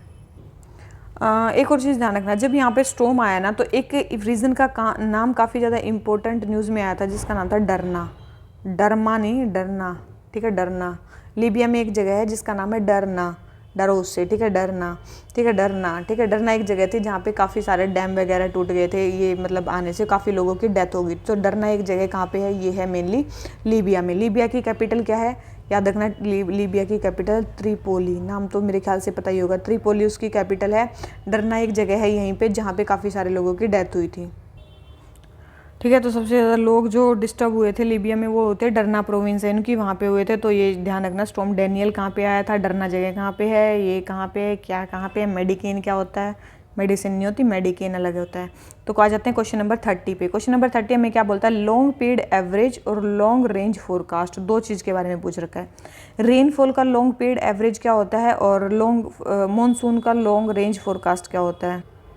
देखो, लॉन्ग रेंज फोरकास्ट की बात करें तो लॉन्ग रेंज फोरकास्ट होता है कि 30 दिन से लेके एक वेदर तक का, मतलब एक सीज़न तक का फोरकास्ट दे देना कि हमारा कैसा मौसम रहने वाला है, ठीक है। उसको बोलते हैं मंथली या फिर सीजनल फोरकास्ट, जिसको बोल सकते हैं उसको बोलते हैं लॉन्ग रेंज फोरकास्ट, या फिर मतलब लॉन्ग रेंज फोरकास्ट उसी को बोलते हैं। मतलब लगभग एक सीज़न का अगर आपने फोरकास्ट कर दिया, 25 से 30 साल का नहीं तो, ठीक है। मॉनसून के लिए लॉन्ग रेंज फोरकास्ट का मतलब समझ में आ गया, 1 मंथ का, अगर 1 सीज़न तक का भी आपने फोरकास्ट कर दिया तो उसको बोलते हैं। तो ये स्टेटमेंट हमारी रॉन्ग हो जाती है कि इतने साल का फोरकास्ट होना चाहिए, नहीं। फिर लॉन्ग पीरियड एवरेज, ये लॉन्ग पीरियड एवरेज रेनफॉल का क्या होता है। देखो, रेनफॉल की कुछ क्वालिटी को माप लिया जाता है कि मतलब ये नॉर्मल है, ये बिलो नॉर्मल है, ये अबो नॉर्मल है, ठीक है, उसको माप लिया जाता है। तो उसको बोलते हैं लॉन्ग पीरियड एवरेज, एक बेंचमार्क सेट कर दिया जाता है। तो ये बोल रहे हैं कि it is the rainfall recorded over a particular region for a given interval average over long period like 30 से 50 ईयर, 30 साल से 50 साल के बीच में कितनी मतलब बारिश हुई है उसको माप लिया जाता है। बिल्कुल ये सही स्टेटमेंट है, उसको बोलते हैं लॉन्ग पीरियड एवरेज। 30 से 50 साल एक लंबे समय का रेनफॉल देख लिया जाता है कि वहाँ पे कितनी बारिश हो रही है, नॉर्मल हो रही है, बिलो नॉर्मल हो रही है, या फिर उसको एक बेंचमार्क बना लिया जाता है। मान लो कि इसको एक बेंचमार्क बना लिया, अब उससे ज़्यादा बारिश होगी तो बिलो, उससे ज़्यादा बारिश होगी अबो नॉर्मल, कम होगी बिलो नॉर्मल, उस जैसी होगी नॉर्मल। तो इस टाइप की होती है। फिर कुछ होती है डेफिशिएंट, कुछ होती है एक्सेस, वो भी होते हैं। तो ये अलग अलग है, ठीक है। तो ये है इसके बारे में। तो ये क्वेश्चन हो जाता है हमारा कंप्लीट। क्वेश्चन नंबर 30 हमारा आंसर क्या हो गया, हमें बताना है करेक्ट स्टेटमेंट। करेक्ट दिख रही है, केवल एक स्टेटमेंट करेक्ट है और सेकंड स्टेटमेंट हमारी क्या है, रॉन्ग है। तो क्वेश्चन नंबर 30 आंसर हो गया ए। आ जाते हैं नेक्स्ट क्वेश्चन पे। नेक्स्ट क्वेश्चन में क्या बोलता है, कई टाइप के मून होते हैं, super moon, blood moon, blue moon, ठीक है। तो हमें बताना है किस टाइप के मून होते हैं ये, ठीक है, कौन कौन से मून है, ठीक है, ठीक है, कौन कौन से मून है, ब्लड मून और ये वाले मून और वो वाले मून। देखो, सबसे पहले ये जो मून बनते मतलब मेनली लूनर एक्लिप्स होता है। लूनर एक्लिप्स का नाम सुना होगा आपने, जब सन जो है अर्थ और मून के बीच में आ जाता है मेनली, तब होता है हमारा लूनर एक्लिप्स, जब हमें मून दिखाई नहीं देता है या फिर मून अर्थ और सन जो है क्लोजली अलाइंड हो जाते हैं स्पेस में, ठीक है। तो 3 टाइप के लूनर एक्लिप्स होते हैं, एक होते हैं पैन नुम्ब्रल लूनर एक्लिप्स, एक होते हैं पार्शियल लूनर एक्लिप्स, एक होते हैं टोटल लूनर एक्लिप्स। जब टोटल लूनर एक्लिप्स होता है तो मतलब जो हमारे उसकी है ना मून की जो अपीयरेंस हो जाती है वो रेडिश हो जाती है, तो ब्लड मून टाइप का हो जाता है वो, ठीक है। तो जब टोटल लूनर एक्लिप्स होता है, जब टोटल लूनर एक्लिप्स होता है तो जो हमारे मून का जो कलर हो जाता है वो रेडिश टाइप का हो जाता है, तो उसको बोलते हैं, क्या बोलते हैं उसको, टोटल लूनर एक्लिप्स बोलते हैं। काफ़ी इंपॉर्टेंट है, ध्यान रखना, ठीक है। और ये जो सुपर मून क्या होता है, सुपर मून हमेशा ध्यान रखना जब फुल मून पेरिजी पॉइंट पे होता है, जब फुल मून पेरिजी पॉइंट पे होता है तो उसको बोलते हैं, क्या बोलते हैं, सुपर मून, ठीक है। काफ़ी इंपॉर्टेंट है, ध्यान रखना, जब हमारा क्या होता है फुल मून कोइंसाइड करता है हमारी पेरिजी पॉइंट से तो उसको बोलते हैं सुपर मून, तब होता है हमारा सुपर मून, ठीक है। तो ये स्टेटमेंट हमें गलत दे रखी है कि एपोजी पॉइंट से होता है, नहीं, ये किससे होता है, पेरिजी पॉइंट से होता है। ब्लू मून क्या होता है, second full moon with in a single calendar month, single calendar month के अंदर अगर कोई सेकेंड फुल मून हो जाता है तो उसको क्या बोलते हैं, ब्लू मून बोलते हैं। तो ये स्टेटमेंट हमारी बिल्कुल सही सही है कि भाई उसको ब्लू मून बोलते हैं, और ये ब्लड मून भी हमारा सही है। तो सेकंड स्टेटमेंट भी सही है, थर्ड स्टेटमेंट भी सही है, फर्स्ट स्टेटमेंट हमारी रॉन्ग है। तो क्वेश्चन नंबर 31 हमारा आंसर क्या हो जाता है, बी, क्योंकि हमसे पूछा था करेक्टली मैच्ड पेयर, केवल 2 करेक्टली मैच्ड पेयर हैं, एक हमारा करेक्टली मैच्ड पेयर नहीं है। ठीक है, और एक और चीज़ ध्यान रखना, लूनर एक्लिप्स को आप नेकेड आई से देख सकते हो, क्योंकि उनको देखना मतलब सेफ होता है, लेकिन सोलर एक्लिप्स को आप मतलब नेकेड आई से नहीं देख सकते, वो काफ़ी ज़्यादा हार्मफुल होता है। ठीक है, टोटल लूनर एक्लिप्स बहुत कम होते हैं एज़ कम्पेयर टू, अभी मैंने बताया ना, पार्शियल भी होते हैं, टोटल भी होते हैं, और पी न्यूमरल भी होते हैं, तो मतलब टोटल लूनर एक्लिप्स बहुत कम होते हैं। ठीक है,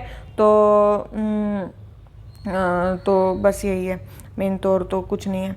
ठीक है, और अब मंथली ब्लू मून क्या होता है, चलो ये तो हो गया। ब्लू मून वैसे होता क्या है, मतलब blue moon, monthly blue moon होता है कि ब्लू मून का मतलब होता है फुल मून सेकंड बार हो जाना। सिंगल कैलेंडर मंथ में जो फुल मून है वो जो अगर सेकंड बार हो जाता है तो उसको बोलते हैं ब्लू मून। सुपर मून आ गया, टोटल हो गया, ये हो गया, वो हो गया, सब हो गया।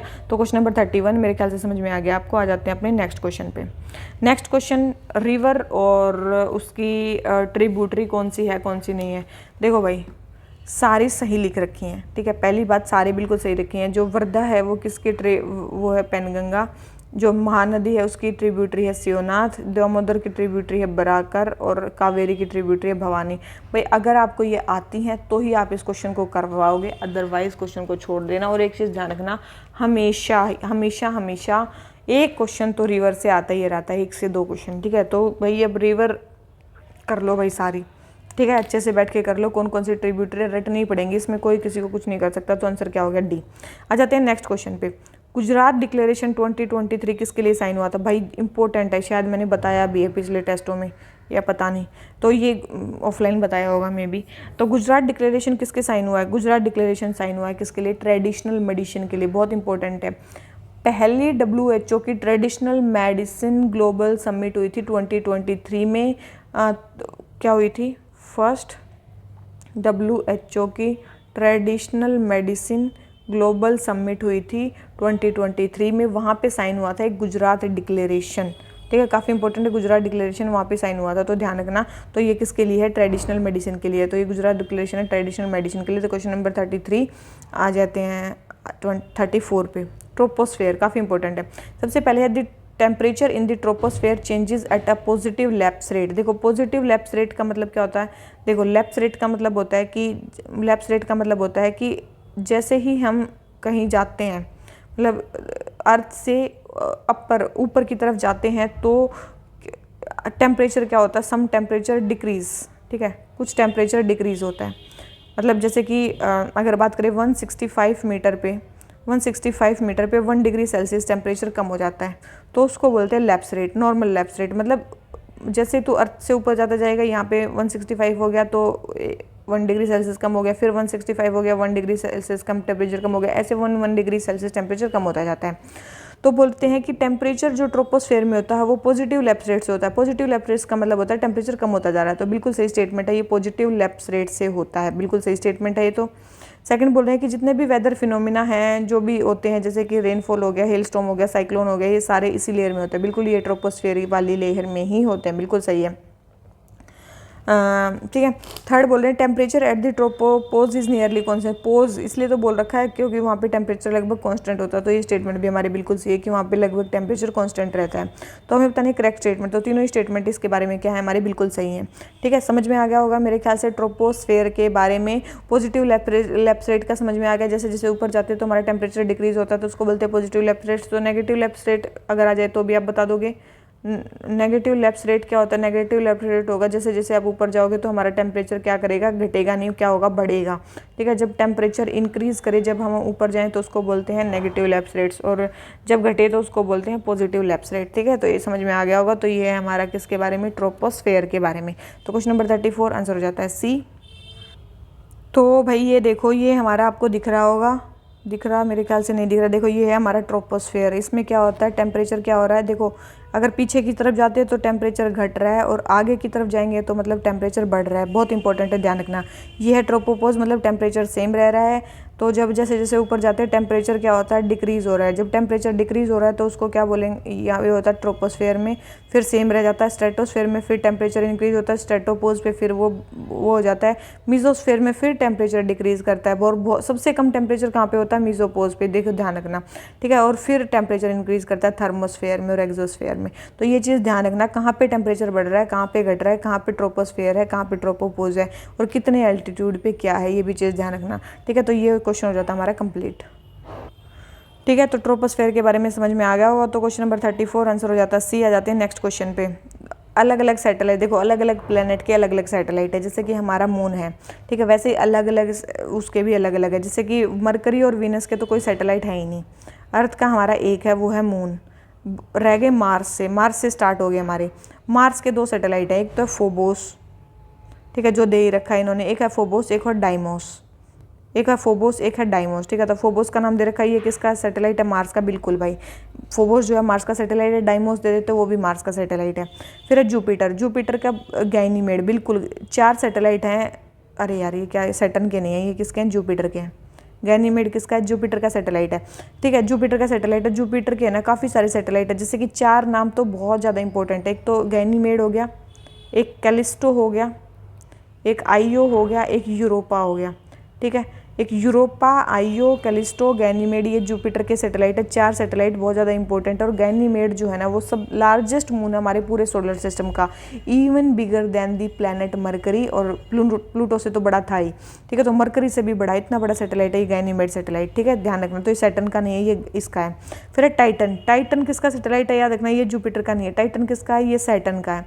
टाइटन किसका है, सैटर्न का है। तो ये किसका सैटेलाइट है, टाइटन सैटर्न का सैटेलाइट है। टाइटन हो गया सैटेलाइट, इसके क्या नाम लेते हैं, सैटर्न के और भी हैं, जैसे कि रिया हो गया, रिया, टाइटन और इंसिलेडस, ये जो सैटेलाइट हैं ये मेनली किसके हैं, सैटर्न के हैं।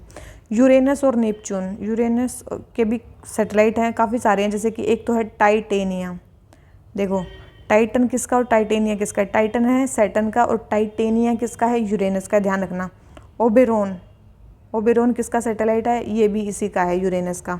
नेपच्यून के कितने सैटेलाइट हैं, इसके भी काफ़ी सारे हैं, लेकिन एक नाम है जिसमें फेमस है, ट्रिटोन।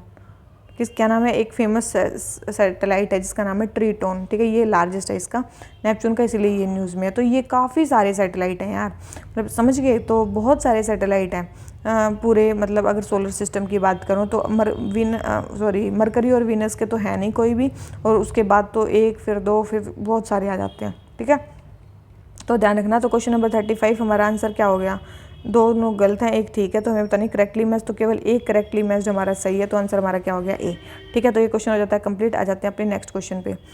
हमें बताना है southern mountain wet temperate forest के बारे में, southern mountain wet temperate forest के बारे में बोले हैं कि ये नीलगिरी, अन्नामलाई, प्लानी, कलकाडू, मंदुथुरई और कन्याकुमारी वाले एरियाज़ में पाए जाते हैं, तमिलनाडु और केरला में।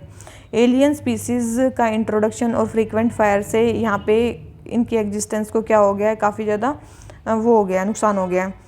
अभी न्यूज़ में था अपनी क्लासिफिकेशन को लेके, तो हमें बताना है किसके बारे में बात चल रही है, बहुत इंपॉर्टेंट है, जल्दी बताओ इसका निशान लगा के। तो ये किसके बारे में बात चल रही है, यहाँ पे शोला फॉरेस्ट के बारे में बात चल रही है। तो ये जितनी चीज़ें लिख रखी हैं किसके बारे में, शोला फॉरेस्ट के बारे में। ये south mountain wet temperate forest है, काफ़ी इंपॉर्टेंट है, ध्यान रखना। तो क्वेश्चन नंबर 36 आंसर हो जाता है डी। आ जाते हैं अपने नेक्स्ट क्वेश्चन पे। नेक्स्ट क्वेश्चन हमारा क्या है, जर्नल एलिवेशन रेंजेस बिटवीन 700 से 1000 metre above the mean sea level. सबसे पहले जर्नल एलिवेशन इसका इतना है मीन सी लेवल से, और स्लोप जो है वो नॉर्थ और नॉर्थ ईस्ट की तरफ है। देखो स्लोप कहाँ है, नॉर्थ और नॉर्थ ईस्ट की तरफ है। ज़्यादातर ट्रिब्यूटरी जो हैं और यमुना की, उनका यहाँ पे ओरिजिन है, यमुना की ट्रिब्यूटरी का ओरिजिन है यहाँ पे। देखो कहाँ पे, अमरकंटक, अमरकंटक कहाँ पे पाया जाता है, अमरकंटक बोल रही हूँ यार, ज़्यादातर यमुना की ट्रिब्यूटरीज का जो यहाँ पे वो है, क्या बोल रही हूँ मैं।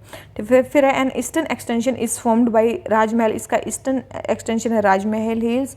साउथ में बहुत सारे मिनरल्स पाए जाते हैं, छोटा नागपुर प्लेटू में। वेस्ट में जैसलमेर का प्लेटू है। तो ये किसके बारे में बात चल रही है, तो ये चल रही है हमारी सेंट्रल हाईलैंड के बारे में। ये सारी चीज़ें पढ़ के पता चल गई होगी कि इसके ईस्ट में जो है वो राजमहल हिल्स हैं, इसके जो साउथ में है वो छोटा नागपुर प्लेट्यू है, और इसके जो वेस्ट में है वो जैसलमेर है। ठीक है, तो ध्यान रखना ये सेंट्रल हाईलैंड की बात चल रही है, काफ़ी इंपॉर्टेंट है। तो क्वेश्चन नंबर 37 आंसर हो गया। अभी बस आपको पहचानना है कि किसके बारे में ये बता रखा है। फिर आ जाते हैं रिवर्स और किस स्टेट से वो ओरिजिन होती है। ठीक है, किस स्टेट से वो ओरिजिन होती है। तो देखो भाई, सारी वैसे तो सही ही दे रखी हैं। ठीक है, तो जो मिंतदू रिवर है ये बिल्कुल मेघालय से ही ओरिजिनेट होती है, मिंतदू रिवर। ठीक है, बिल्कुल ये मेघालय से ही ओरिजिनेट होती है। दूसरी है बराक रिवर, ये बिल्कुल मणिपुर से ओरिजिनेट होती है। तीजू रिवर जो है ये नागालैंड से ओरिजिनेट होती है। और जो गोमती रिवर है ये त्रिपुरा से ओरिजिनेट होती है। त्रिपुरा से तो काफ़ी सारी ओरिजिनेट होती हैं, जैसे कि गोमती तो है ही, साथ में आपने नाम सुना होगा खोवाती, खोवाती का नाम सुना होगा, मन्नू का नाम सुना होगा, हाओरा का नाम सुना होगा, तो ये सारे, और मुहुरी का नाम सुना होगा, ये सारी ही हमारी त्रिपुरा से ओरिजिनेट होती है। ध्यान रखना कभी और आ जाए तो क्वेश्चन नंबर 38 सारी स्टेटमेंट सही है, तो आंसर क्या हो जाता है डी। देखो मैंने बताया था ना, रिवर से ना बहुत क्वेश्चन आ रहे हैं, और वो भाई अगर आपको रटे हैं तो ही आप उन क्वेश्चन को कर पाओगे, otherwise there is no chance कि आप उस क्वेश्चन को ठीक कर दो कैसे भी। ठीक है, तो क्वेश्चन नंबर 38 होगा कंप्लीट। आ जाते हैं 39 में।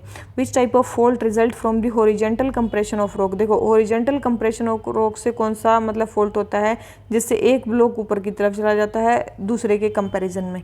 ठीक है, दूसरे के कंपैरिजन में एक दूसरे से चला जाता है, तो ये कौन से फॉल्ट की बात चल रही है।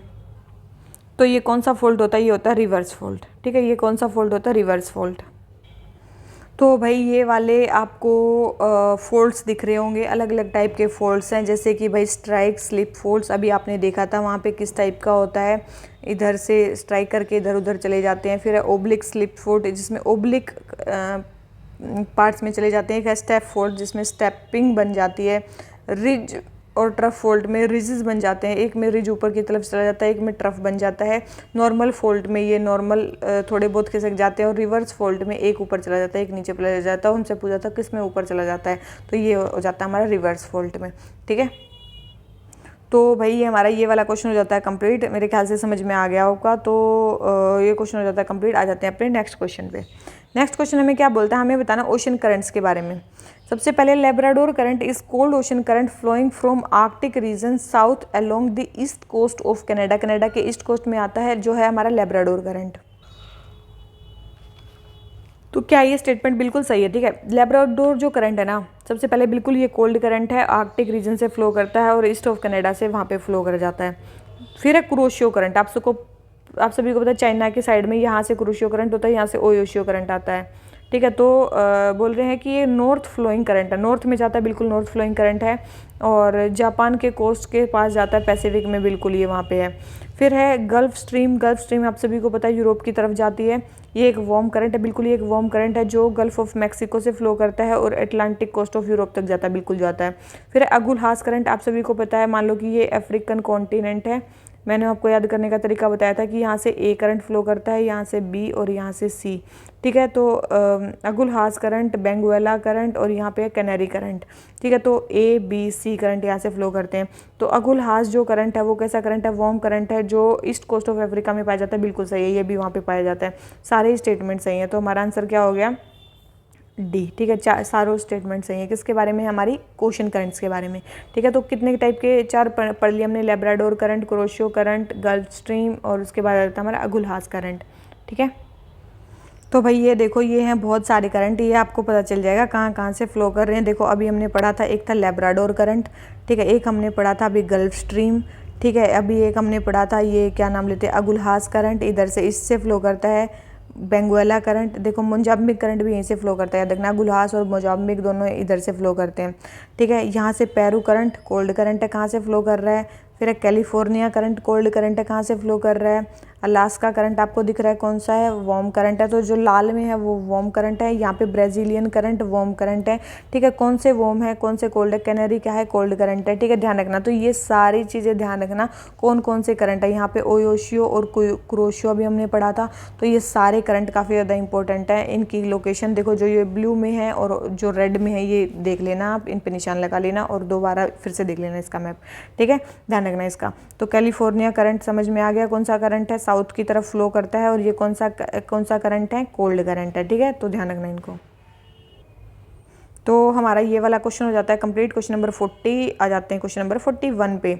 हमें बताना है कि कूनो नेशनल पार्क में तो चीते मर रहे हैं, ठीक है, तो उसको अल्टरनेटिव साइट उसको कहाँ इंट्रोड्यूस किया जा रहा है, तो भाई बताओ कहाँ इंट्रोड्यूस किया जा रहा है। वैसे तो किया तो जा रहा है एमपी में ही, लेकिन वहाँ पे कहाँ पे किया जा रहा है, बहुत इंपॉर्टेंट है, याद रखना। कहाँ पे किया जा रहा है, Gandhi Sagar wild life sanctuary में। कहाँ किया जा रहा है, Gandhi Sagar wild life sanctuary में उनको वो किया जा रहा है। एमपी का मैप देखा होगा ना, कहाँ पे है Gandhi Sagar wild life sanctuary. मान लो कि देखो ये तो ये एक वो है ना, मान लो कि ये है उसका मैप, किसका, एमपी का मैप है, ठीक है। तो यहाँ पे तो है हमारा ये कुनो नेशनल पार्क, यहाँ पे तो है कुनो नेशनल पार्क, और जो यहाँ पे है ना, यहाँ पे है Gandhi Sagar wild life sanctuary, ठीक है। तो ये है Gandhi Sagar wild life sanctuary. यहाँ पे मेनली इनको शिफ्ट करने की बात चल रही है, ठीक है। यहाँ पे इसको बात करने की बात चल रही है। गांधी सागर डैम भी है, चंबल रिवर यहाँ से पास होती है। कौन सी रिवर यहाँ से पास होती है, चंबल रिवर यहाँ से पास होती है Gandhi Sagar wild life sanctuary से। तो यहाँ पे उसको वो करने की बात चल रही है, ठीक है। और नोरादेही वाइल्ड लाइफ सेंचुरी में भी उसको इंट्रोड्यूस करने की बात चल रही है। नोरादेही वाइल्ड लाइफ सेंचुरी की बात सुनी होगी, नोरादेही वाइल्ड लाइफ सेंचुरी में भी करने की बात चल रही है। तो क्वेश्चन नंबर 41 मतलब आंसर हमारा क्या हो जाता है, सी, ठीक है। तो कहाँ पे उसको शिफ्ट करने की बात चल रही है, तो क्वेश्चन नंबर 41 आंसर हो जाता है सी। आ जाते हैं नेक्स्ट क्वेश्चन पे। डेल्टा के बारे में बताना है, डेल्टा कैसे बनता है। सबसे पहले high sediment load of the river. देखो डेल्टा बनने के लिए क्या चाहिए, सबसे इंपॉर्टेंट, सबसे पहले बोले कि रिवर के सेडिमेंट्स वहाँ पे होने चाहिए, बिल्कुल हर रिवर का सेडिमेंट का लोड वहाँ पे होना चाहिए। दूसरी चीज़ turbulent waves near the mouth of, देखो जैसे ही रिवर का माउथ आता है तो वहाँ पे टर्बुलेंट वेव्स नहीं होनी चाहिए, वहाँ पे होनी चाहिए शांत वेव्स, ठीक है। जो टर्बुलेंट अगर वेव्स होंगी तो वो उसके बनने को डिस्टर्ब कर देंगी, क्या कर देंगी, डिसरप्ट कर देंगी, वो उसको बनने नहीं देंगी डेल्टा को, तो ये गलत है। फिर है शैलो कोस्टल वाटर, बिल्कुल कोस्टल वाटर कैसे होने चाहिए, शैलो होने चाहिए। और multiple distributary of the river, distributary हो सकती है मल्टीपल, तो उससे भी फ़ायदा ही है क्योंकि ज़्यादा वो सेडिमेंट्स को लेके आएंगी, तो वो भी मतलब अच्छी ही है, ठीक है। सी लेवल कैसा होना चाहिए, स्टेबल होना चाहिए। सी लेवल की बात करें तो वो क्या होना चाहिए, स्टेबल सी लेवल स्टेबल होना चाहिए, ठीक है। और फ्रेश वाटर फ्लो सफिशिएंट होना चाहिए, सफिशिएंट फ्रेश वाटर फ्लो भी होना चाहिए वहाँ पे, ठीक है। तो और सारी चीज़ें तो हमने देख ली। तो क्वेश्चन नंबर 42 डेल्टा बनने के लिए क्या जरूरी है, तो 3 स्टेटमेंट सही हैं, एक स्टेटमेंट रॉन्ग है, तो हमारा आंसर क्या हो गया, सी, क्योंकि हमें बतानी फेवरेबल कंडीशन कौन सी है, तो 3 फेवरेबल कंडीशन है, एक नहीं है, तो 42 आंसर हो गया सी। आ जाते हैं अपने नेक्स्ट क्वेश्चन पे। नेक्स्ट क्वेश्चन हमें क्या बोलता है, if you are travelling westward, अगर आप वेस्ट की तरफ जा रहे हो इंटरनेशनल डेट लाइन से, इंटरनेशनल डेट लाइन से आप वेस्ट की तरफ जा रहे हो, तो बतानी है आपकी कैलेंडर के डेट में क्या चेंज होगी। तो कैलेंडर की डेट कैसे चेंज होगी, देखो जैसे ही आप इधर जाते हो तो आपको एक दिन मिल जाता है, और जैसे ही आप इंटरनेशनल डेट लाइन से वेस्ट में जाते हो तो आपका एक दिन कम हो जाता है, ठीक है। पहली बात तो सिंपल सा लॉजिक याद रखो, ये आपका चेंज हो रहा है, आप, ये आप हो, अगर आप इधर जाओगे तो आपको एक दिन मिलेगा, आप इधर जाओगे तो एक दिन कम होगा। मतलब अगर इन्होंने बोला कि आप वेस्ट की तरफ जा रहे हो, इंटरनेशनल डेट लाइन से वेस्ट की तरफ जा रहे हो, अगर आप वेस्ट की तरफ जा रहे हो तो आपको पता है आपका एक दिन कम हो जाएगा, मतलब एक दिन कम हो जाएगा, मतलब आप एक दिन आगे हो जाओगे, आपको वो दिन जीने ही नहीं मिलेगा, समझ गए, तो आप एक दिन आगे हो जाओगे उससे, ठीक है। तो इसका आंसर हमारा क्या हो जाता है, ए, ठीक है। इंटरनेशनल डेट लाइन का समझ में आ गया। और इंटरनेशनल डेट लाइन सेलेक्ट कब की गई थी, 1884 में। कब सेलेक्ट की गई थी इंटरनेशनल डेडलाइन, 1884 में। कहाँ पे, वॉशिंगटन डीसी में, मतलब सेलेक्ट की गई थी, किसने की थी, इंटरनेशनल मेरिडियन कॉन्फ्रेंस ने। इंटरनेशनल मेरिडियन कॉन्फ्रेंस ने वॉशिंगटन डीसी में 1884 में इंटरनेशनल डेडलाइन को वो किया था कि भाई यहाँ से हम इंटरनेशनल डेडलाइन लगाएंगे, ये कोई स्ट्रेट लाइन नहीं है, 180 डिग्री मेरिडियन जो पैसिफिक ओशन में है उसको ये फॉलो कर रही है, कुछ जगह पे इधर उधर है ये, ठीक है, ध्यान रखना, कुछ जगह पे इधर उधर है, काफ़ी इंपॉर्टेंट है, ध्यान रखना। किरीबाती और हवाई दोनों अलग अलग साइड पे हैं इसके, ठीक है, तो याद रखना किरीबाती और हवाई दोनों इसके अलग अलग साइड पे हैं, ठीक है। दो किरीबाती और हवाई दोनों इसकी अलग अलग साइड पे आते हैं। तो ये कुछ इंपॉर्टेंट चीज़ें इंटरनेशनल डेट लाइन के बारे में। तो ये क्वेश्चन हो जाता है हमारा कंप्लीट। क्वेश्चन नंबर 43 आंसर हो गया ए। आ जाते हैं नेक्स्ट क्वेश्चन पे। इंडियन ओशन डाइपोल के बारे में बात करनी है। It is characterized by differences in sea surface temperature between western and eastern Indian Ocean. Western और इंडियन ओशन के बीच में सी सरफेस टेम्परेचर से ये कैरेक्टराइज किया जाता है। बिल्कुल, अगर सी की सरफेस का जो टेम्परेचर है वेस्टर्न और ईस्टर्न इंडियन ओशन में उसके बीच में डिफरेंस है तो वो उससे बनता है इंडियन ओशन डाइपोल। बिल्कुल सही स्टेटमेंट है, ठीक है। सेकंड बोल रहे हैं कि नेगेटिव इंडियन ओशन डाइपोल। देखो नेगेटिव और पॉजिटिव इंडियन डाइपोल का मतलब क्या होता है और नेगेटिव इंडियन ओशन डाइपोल का मतलब क्या होता है। देखो मान लो कि ये अफ्रीका का कोस्ट है और यहाँ पे है ऑस्ट्रेलिया का कोस्ट, ठीक है। तो अगर यहाँ पे वार्म होता है, अफ्रीका का कोस्ट वार्म होता है और ये कोल्ड होता है, तो इसको बोलते हैं पॉजिटिव इंडियन ओशन डाइपोल। तो दूसरा क्या होगा, नेगेटिव। अगर अपोजिट होगा तो नेगेटिव, तो ये पॉजिटिव इंडियन ओशन डाइपोल है। तो पॉजिटिव इंडियन ओशन डाइपोल का समझ में आ गया, जब हमारे अफ्रीका का कोस्ट वार्म होता है, और नेगेटिव मतलब यहाँ पे क्या होगा, कोल्ड होगा, ठीक है। तो वही बताना। तो नेगेटिव इंडियन ओशन डाइपोल, जिससे हमारा रेनफॉल जो है वो ईस्टर्न इंडियन ओशन पे बढ़ जाता है। देखो जहाँ पे वार्म होगा वहाँ पे लो प्रेशर हो जाएगा, वहाँ पे बादल ज़्यादा बनेंगे, वहाँ पे बादल ज़्यादा बनेंगे तो वहाँ पे बारिश ज़्यादा होगी, ठीक है। जहाँ पे वार्म होगा वहीं पे रेनफॉल होगा, जहाँ पे वार्म होगा वहीं पे रेनफॉल होगा। अब इसने बोल रखा है नेगेटिव इंडियन ओशन डाइपोल, मतलब हमें उल्टा बनाना है। उल्टा बनाना है मतलब जो ऑस्ट्रेलिया है वहाँ पे वार्म कर देना है और यहाँ पे हमें क्या कर देना है, कोल्ड कर देना है। जहाँ पे वार्म होगा वहीं पे बारिश होगी, मतलब ये इंडियन ओशन का ईस्टर्न साइड ये है, तो यहाँ पे ईस्टर्न इंडियन ओशन में क्या होगी, बारिश होगी। तो जैसे ही नेगेटिव, तो ये क्या है, नेगेटिव है। नेगेटिव इंडियन ओशन डाइपोल से क्या होगा, जो रेनफॉल ज़्यादा होगी कहाँ पे, ईस्टर्न इंडियन ओशन में, इंडोनेशिया में, नॉर्थ ऑस्ट्रेलिया में। तो ये स्टेटमेंट भी बिल्कुल सही दे रखी है। और पॉजिटिव में अपोजिट साइड होगी, ठीक है। तो इंडियन ओशन डाइपोल का मेरे ख्याल से समझ में आ गया आपको। तो हमें बतानी कौन सी स्टेटमेंट सही नहीं है, गलत बतानी है। तो गलत ना तो फर्स्ट है ना सेकंड है, तो आंसर क्या हो गया, डी। कोई भी गलत नहीं है, दोनों स्टेटमेंट सही है, तो हमारा आंसर क्या हो गया, डी, ठीक है। इंडियन ओशन डाइपोल का समझ में आ गया। जब इंडियन ओशन में हमारा जो सी सरफेस टेम्परेचर है दो पोल्स के बीच में अलग अलग होता है, तो उसको बोलते हैं इंडियन ओशन डाइपोल। ये भी मतलब अल नीनो और ला नीना जैसा ही होता है, एक साइड गर्म एक साइड ठंडा, ठीक है। तो अल नीनो और ला नीना जैसा कंसेप्ट है इंडियन ओशन में, तो उसको इंडियन ओशन डाइपोल बोल देते हैं। तो क्वेश्चन नंबर 44 आंसर हो गया डी। आ जाते हैं नेक्स्ट क्वेश्चन पे। नेक्स्ट क्वेश्चन हमें क्या बोलता है, हमारी जियोलॉजिकल हिस्ट्री के बारे में बताना है। वालबाड़ा रोइडिनिया पानोटिया, ये अगर आपने नाम सुने होंगे, बहुत इंपॉर्टेंट है। ये नाम क्या है, ये ऐसा माना जाता है कि मतलब हमारी हिस्ट्री में अलग अलग पॉइंट पे जो सुपर कॉन्टिनेंट रहे हैं ना, उनको बोला जाता है वालबाड़ा रोइडिनिया पानोटिया, ठीक है। और भी काफ़ी सारे नामों से, मतलब और भी काफ़ी सारे, मतलब 7, ऐसा माना जाता है कि 7 सब कॉन्टिनेंट हुए हैं। ऐसा माना जाता है 7 सब कॉन्टिनेंट हुए हैं। जैसे कि मतलब आपने गोंडवाना का नाम सुना होगा, गोंडवाना, ठीक है। गोंडवाना भी एक सुपर कॉन्टिनेंट था।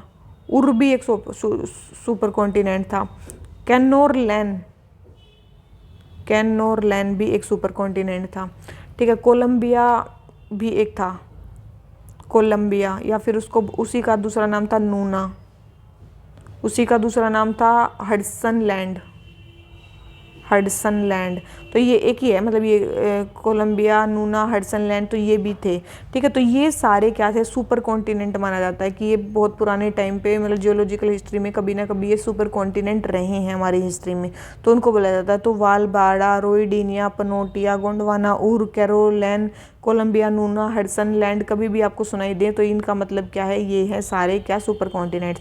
तो क्वेश्चन नंबर 45 आंसर हो जाता है बी। आ जाते हैं नेक्स्ट क्वेश्चन पे। नेक्स्ट क्वेश्चन हमारा क्या है, it is one of the oldest form of weaving in world, world की सबसे ओल्डेस्ट फॉर्म ऑफ वीविंग है। और ये हमने नागालैंड से लिया है, ठीक है। नागालैंड से दिया गया है। कब, G20 में के क्राफ्ट बाजार में इसको शोकेस किया गया था।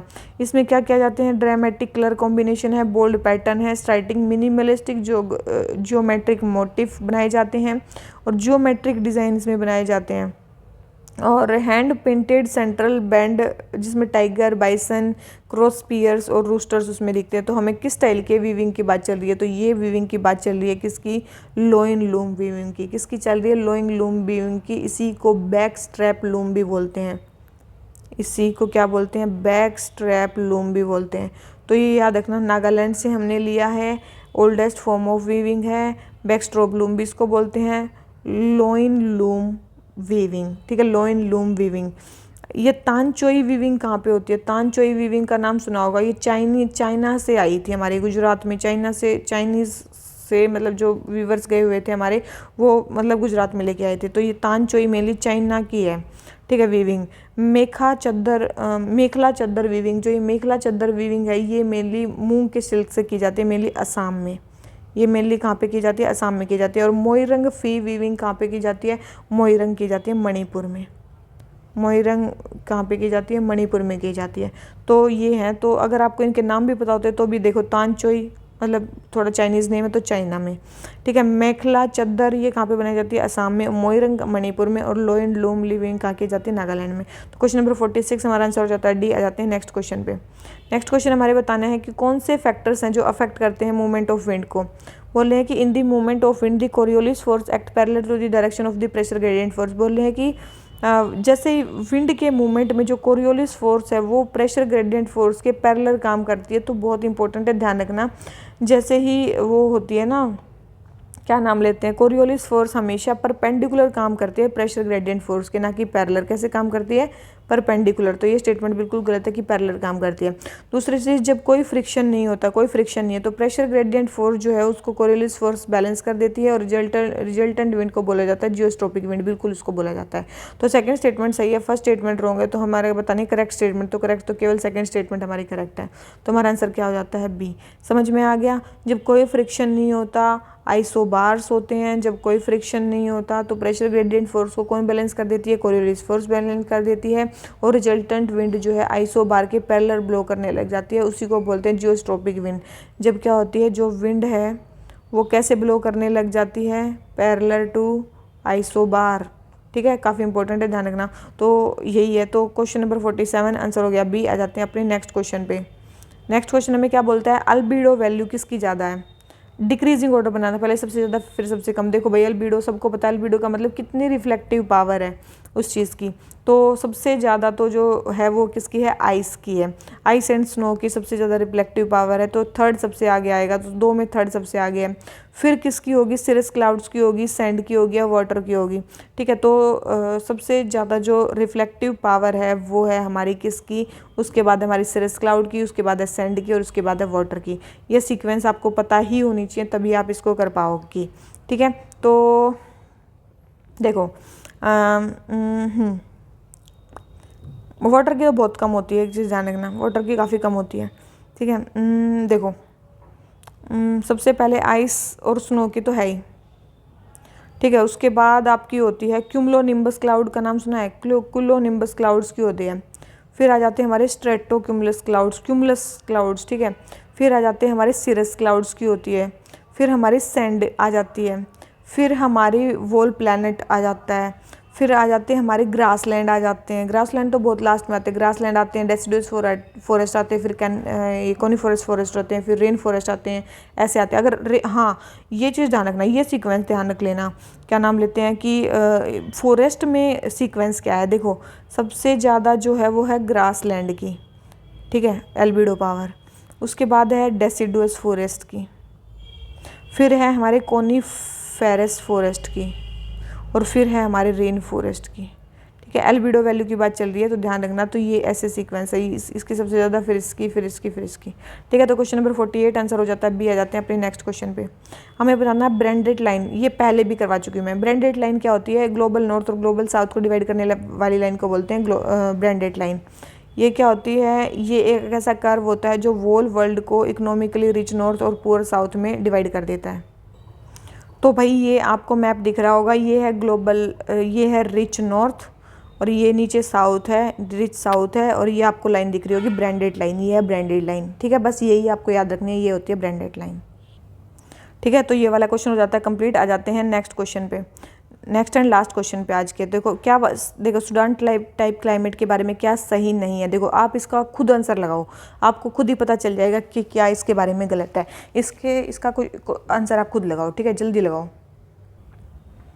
तो ये वाला देखो, इसमें आप सारे स्टेटमेंट्स पढ़ोगे ना तो उससे आपको एक चीज़ पता चलेगी। क्या आपको पता चलेगी? आपको पता चलेगी कि एनुअल मॉनसून से, इसमें तो भाई सूडान है, अफ्रीका, वहाँ पे तो वैसे बारिश कम होती है और वैसे भी वो वाला क्लाइमेट आ जाता है वहाँ पे। तो ट्रॉपिकल मॉनसून क्लाइमेट से इसमें कम बारिश होती है, ज़्यादा बारिश नहीं होती। तो ये स्टेटमेंट हमें क्या दे रखी है? गलत दे रखी है। और सारी स्टेटमेंट सही है। मतलब ये ट्रांजिशनल क्लाइमेट है, मतलब इक्वेटोरियल और जो हॉट डेजर्ट है उसके बीच का ये ट्रांजिशनल क्लाइमेट है।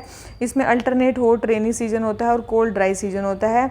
और एक्सट्रीम जो डायर्नल रेंज है टेम्परेचर की, वो अनदर करेक्टरिस्टिक फीचर, बहुत ज़्यादा डायर्नल रेंज होती है टेम्परेचर की, बहुत ज़्यादा कम और बहुत ज़्यादा टेम्परेचर इसमें हो जाता है, ठीक है। भाई एक चीज़ ध्यान रखना, सूडान टाइप क्लाइमेट को सवाना टाइप क्लाइमेट भी बोलते हैं। और ये देखो कहाँ कहाँ सूडान टाइप क्लाइमेट वर्ल्ड में पाया जाता है, ठीक है। ये देख लो भाई, ये जो जिसकी भी कोचिंग का लगा है मेरे को मतलब नहीं है, ठीक है। तो कहाँ कहाँ पे सूडान टाइप क्लाइमेट पाया जाता है वहाँ ये देख लो, ठीक है। ये देखो इसमें देखते जाओ क्या क्या होता है। देखो इसमें अल्टरनेट वेट और ड्राई सीजन होते हैं, ठीक है। कोई डिस्टिंक्ट रेनी सीजन नहीं होता, जैसे कि मानसून क्लाइमेट में डिस्टिंक्ट रेनी सीजन होता है, इसमें कोई डिस्टिंक्ट रेनी सीजन नहीं होता, केवल 2 ही सीजन होते हैं, कोई विंटर और एक समर। रेन जो है वो समर में ही हो जाती है। तो याद रखना यहाँ पे अल्टरनेट ड्राई और वेट सीजन होते हैं, और केवल और कोई रेनफॉल का रेनी सीजन नहीं होता है, केवल और केवल ड्राई और विंटर और समर्स होते हैं, ठीक है। फ्लड और ड्रोट काफ़ी ज़्यादा कॉमन है यहाँ पे, और अलग अलग टाइप की यहाँ पे वेजिटेशन भी पाई जाती है। और ये कहाँ कहाँ पे पाया जाता है? With in tropics. With in tropics ये पाया जाता है, सूडान में सबसे ज़्यादा डेवलप है, इसलिए इसको सूडान टाइप क्लाइमेट बोलते हैं। ट्रांजिशनल टाइप का क्लाइमेट है, इक्वेटोरियल रेन फॉरेस्ट और हॉट डेजर्ट के बीच में पाया जाता है। अफ्रीकन स्वाना, ठीक है। तो देखो अफ्रीका मतलब अलग अलग जगह पे जो पाया जाता है उसी के नाम से उसका नाम रख दिया गया। सूडान टाइप क्लाइमेट को सवाना टाइप क्लाइमेट भी बोलते हैं। तो अफ्रीका में जो पाया जाता है उसको बोलते हैं अफ्रीकन सवाना। जो वेस्ट अफ्रीकन सूडान से में ये पाया जाता है, साउथ अमेरिकन सवाना पाए जाते हैं। 2 डिस्टिंक्ट रीजन है यहाँ पे, बहुत इंपॉर्टेंट है। देखो ये चीज़ ध्यान रखना, इलानोस एंड कंपोस, ठीक है। इलानोस और कंपोस सवाना टाइप क्लाइमेट है जो साउथ अमेरिका में पाए जाते हैं। इलानोस और क्या है? कंपोस। फिर ऑस्ट्रेलियन सवाना, ऑस्ट्रेलिया में भी सवाना टाइप क्लाइमेट पाया जाता है, ठीक है। इंडियन सवाना इंडिया में भी पाया जाता है, ठीक है। तो देखो ये सवाना टाइप क्लाइमेट जहाँ पे पाए जाते हैं वो कहाँ कहाँ पे है, देखो ये देखो लियानोस कहाँ पे है, कंपोस कहाँ पे है, सैलबरी कहाँ पे है, कानो कहाँ पे है। देखो इंपॉर्टेंट है ये, अगर वर्ड आ जाए तो ध्यान रख लेना, ये सवाना टाइप क्लाइमेट के लिए बात हो रही है। और इंडिया में सवाना टाइप क्लाइमेट वही बीच में होता है, कर्नाटका, महाराष्ट्र, तेलंगाना वाले रीजन में होता है, ठीक है। तो मेरे ख्याल से ये समझ में आ गई आपको, ठीक है। तो रेनफॉल कितनी होती है ये देख लो भाई, कितनी होती है 80 से 160 सेंटीमीटर के बीच में इसमें बारिश होती है। टेम्परेचर ज़्यादा ही रहता है। हाईएस्ट टेम्परेचर हाईएस्ट सन से कोइंसाइड नहीं करता है, ये इंपॉर्टेंट। मतलब जब हाईएस्ट सन होता है तब ऐसा नहीं हो कि तभी यहाँ पे सबसे ज़्यादा गर्मी होती है। डेज हॉट होते हैं, नाइट कोल्ड होती हैं। एक्सट्रीम डायमर्नल रेंज होती है टेम्परेचर की, ठीक है। और तो बस भाई यही रीज़न है इसके बारे में, ठीक है। नेचुरल वेजिटेशन क्या क्या पाई जाती हैं? वेल्ड्स, देखिए बुश वेल्ड, ग्रास लैंड यहाँ पे पाए जाते हैं जिनका नाम है बुश वेल्ड टाइप के पाए जाते हैं। ग्रासेस बड़ी बड़ी होती हैं, ट्रीज छोटे होते हैं। यहाँ की वेजिटेशन क्या होती है? ग्रासेस बड़ी होती हैं, ट्रीज छोटे होते हैं। बुश वेल्ड टाइप की यहाँ पे ग्रासलैंड पाए जाते हैं। ट्री जो होते हैं वो डेसिडुअस होते हैं, ठीक है। देखो इस टाइप के सवाना टाइप के या ये होते हैं सवाना टाइप के जो ट्रीज़ होते हैं। एनिमल बायोगेम कंट्रीज़ को बोला जाता है। थाउजेंड्स ऑफ एनिमल ट्रैप और किल किए जाते हैं हर साल, क्योंकि उतने ज़्यादा पेड़ नहीं हैं, छुप नहीं सकते, घासें हैं, तो वहाँ पे बिग गेम कंट्री इसलिए इनको बोला जाता है, ठीक है। एनिमल जल्दी यहाँ पे ट्रैप हो जाते हैं, ठीक है। लाइफ इकोनॉमिक, बहुत सारी ट्राइब यहाँ पे रहती है, जैसे कि अफ्रीका में बात करें मसाई ट्राइब यहाँ पे रहती है।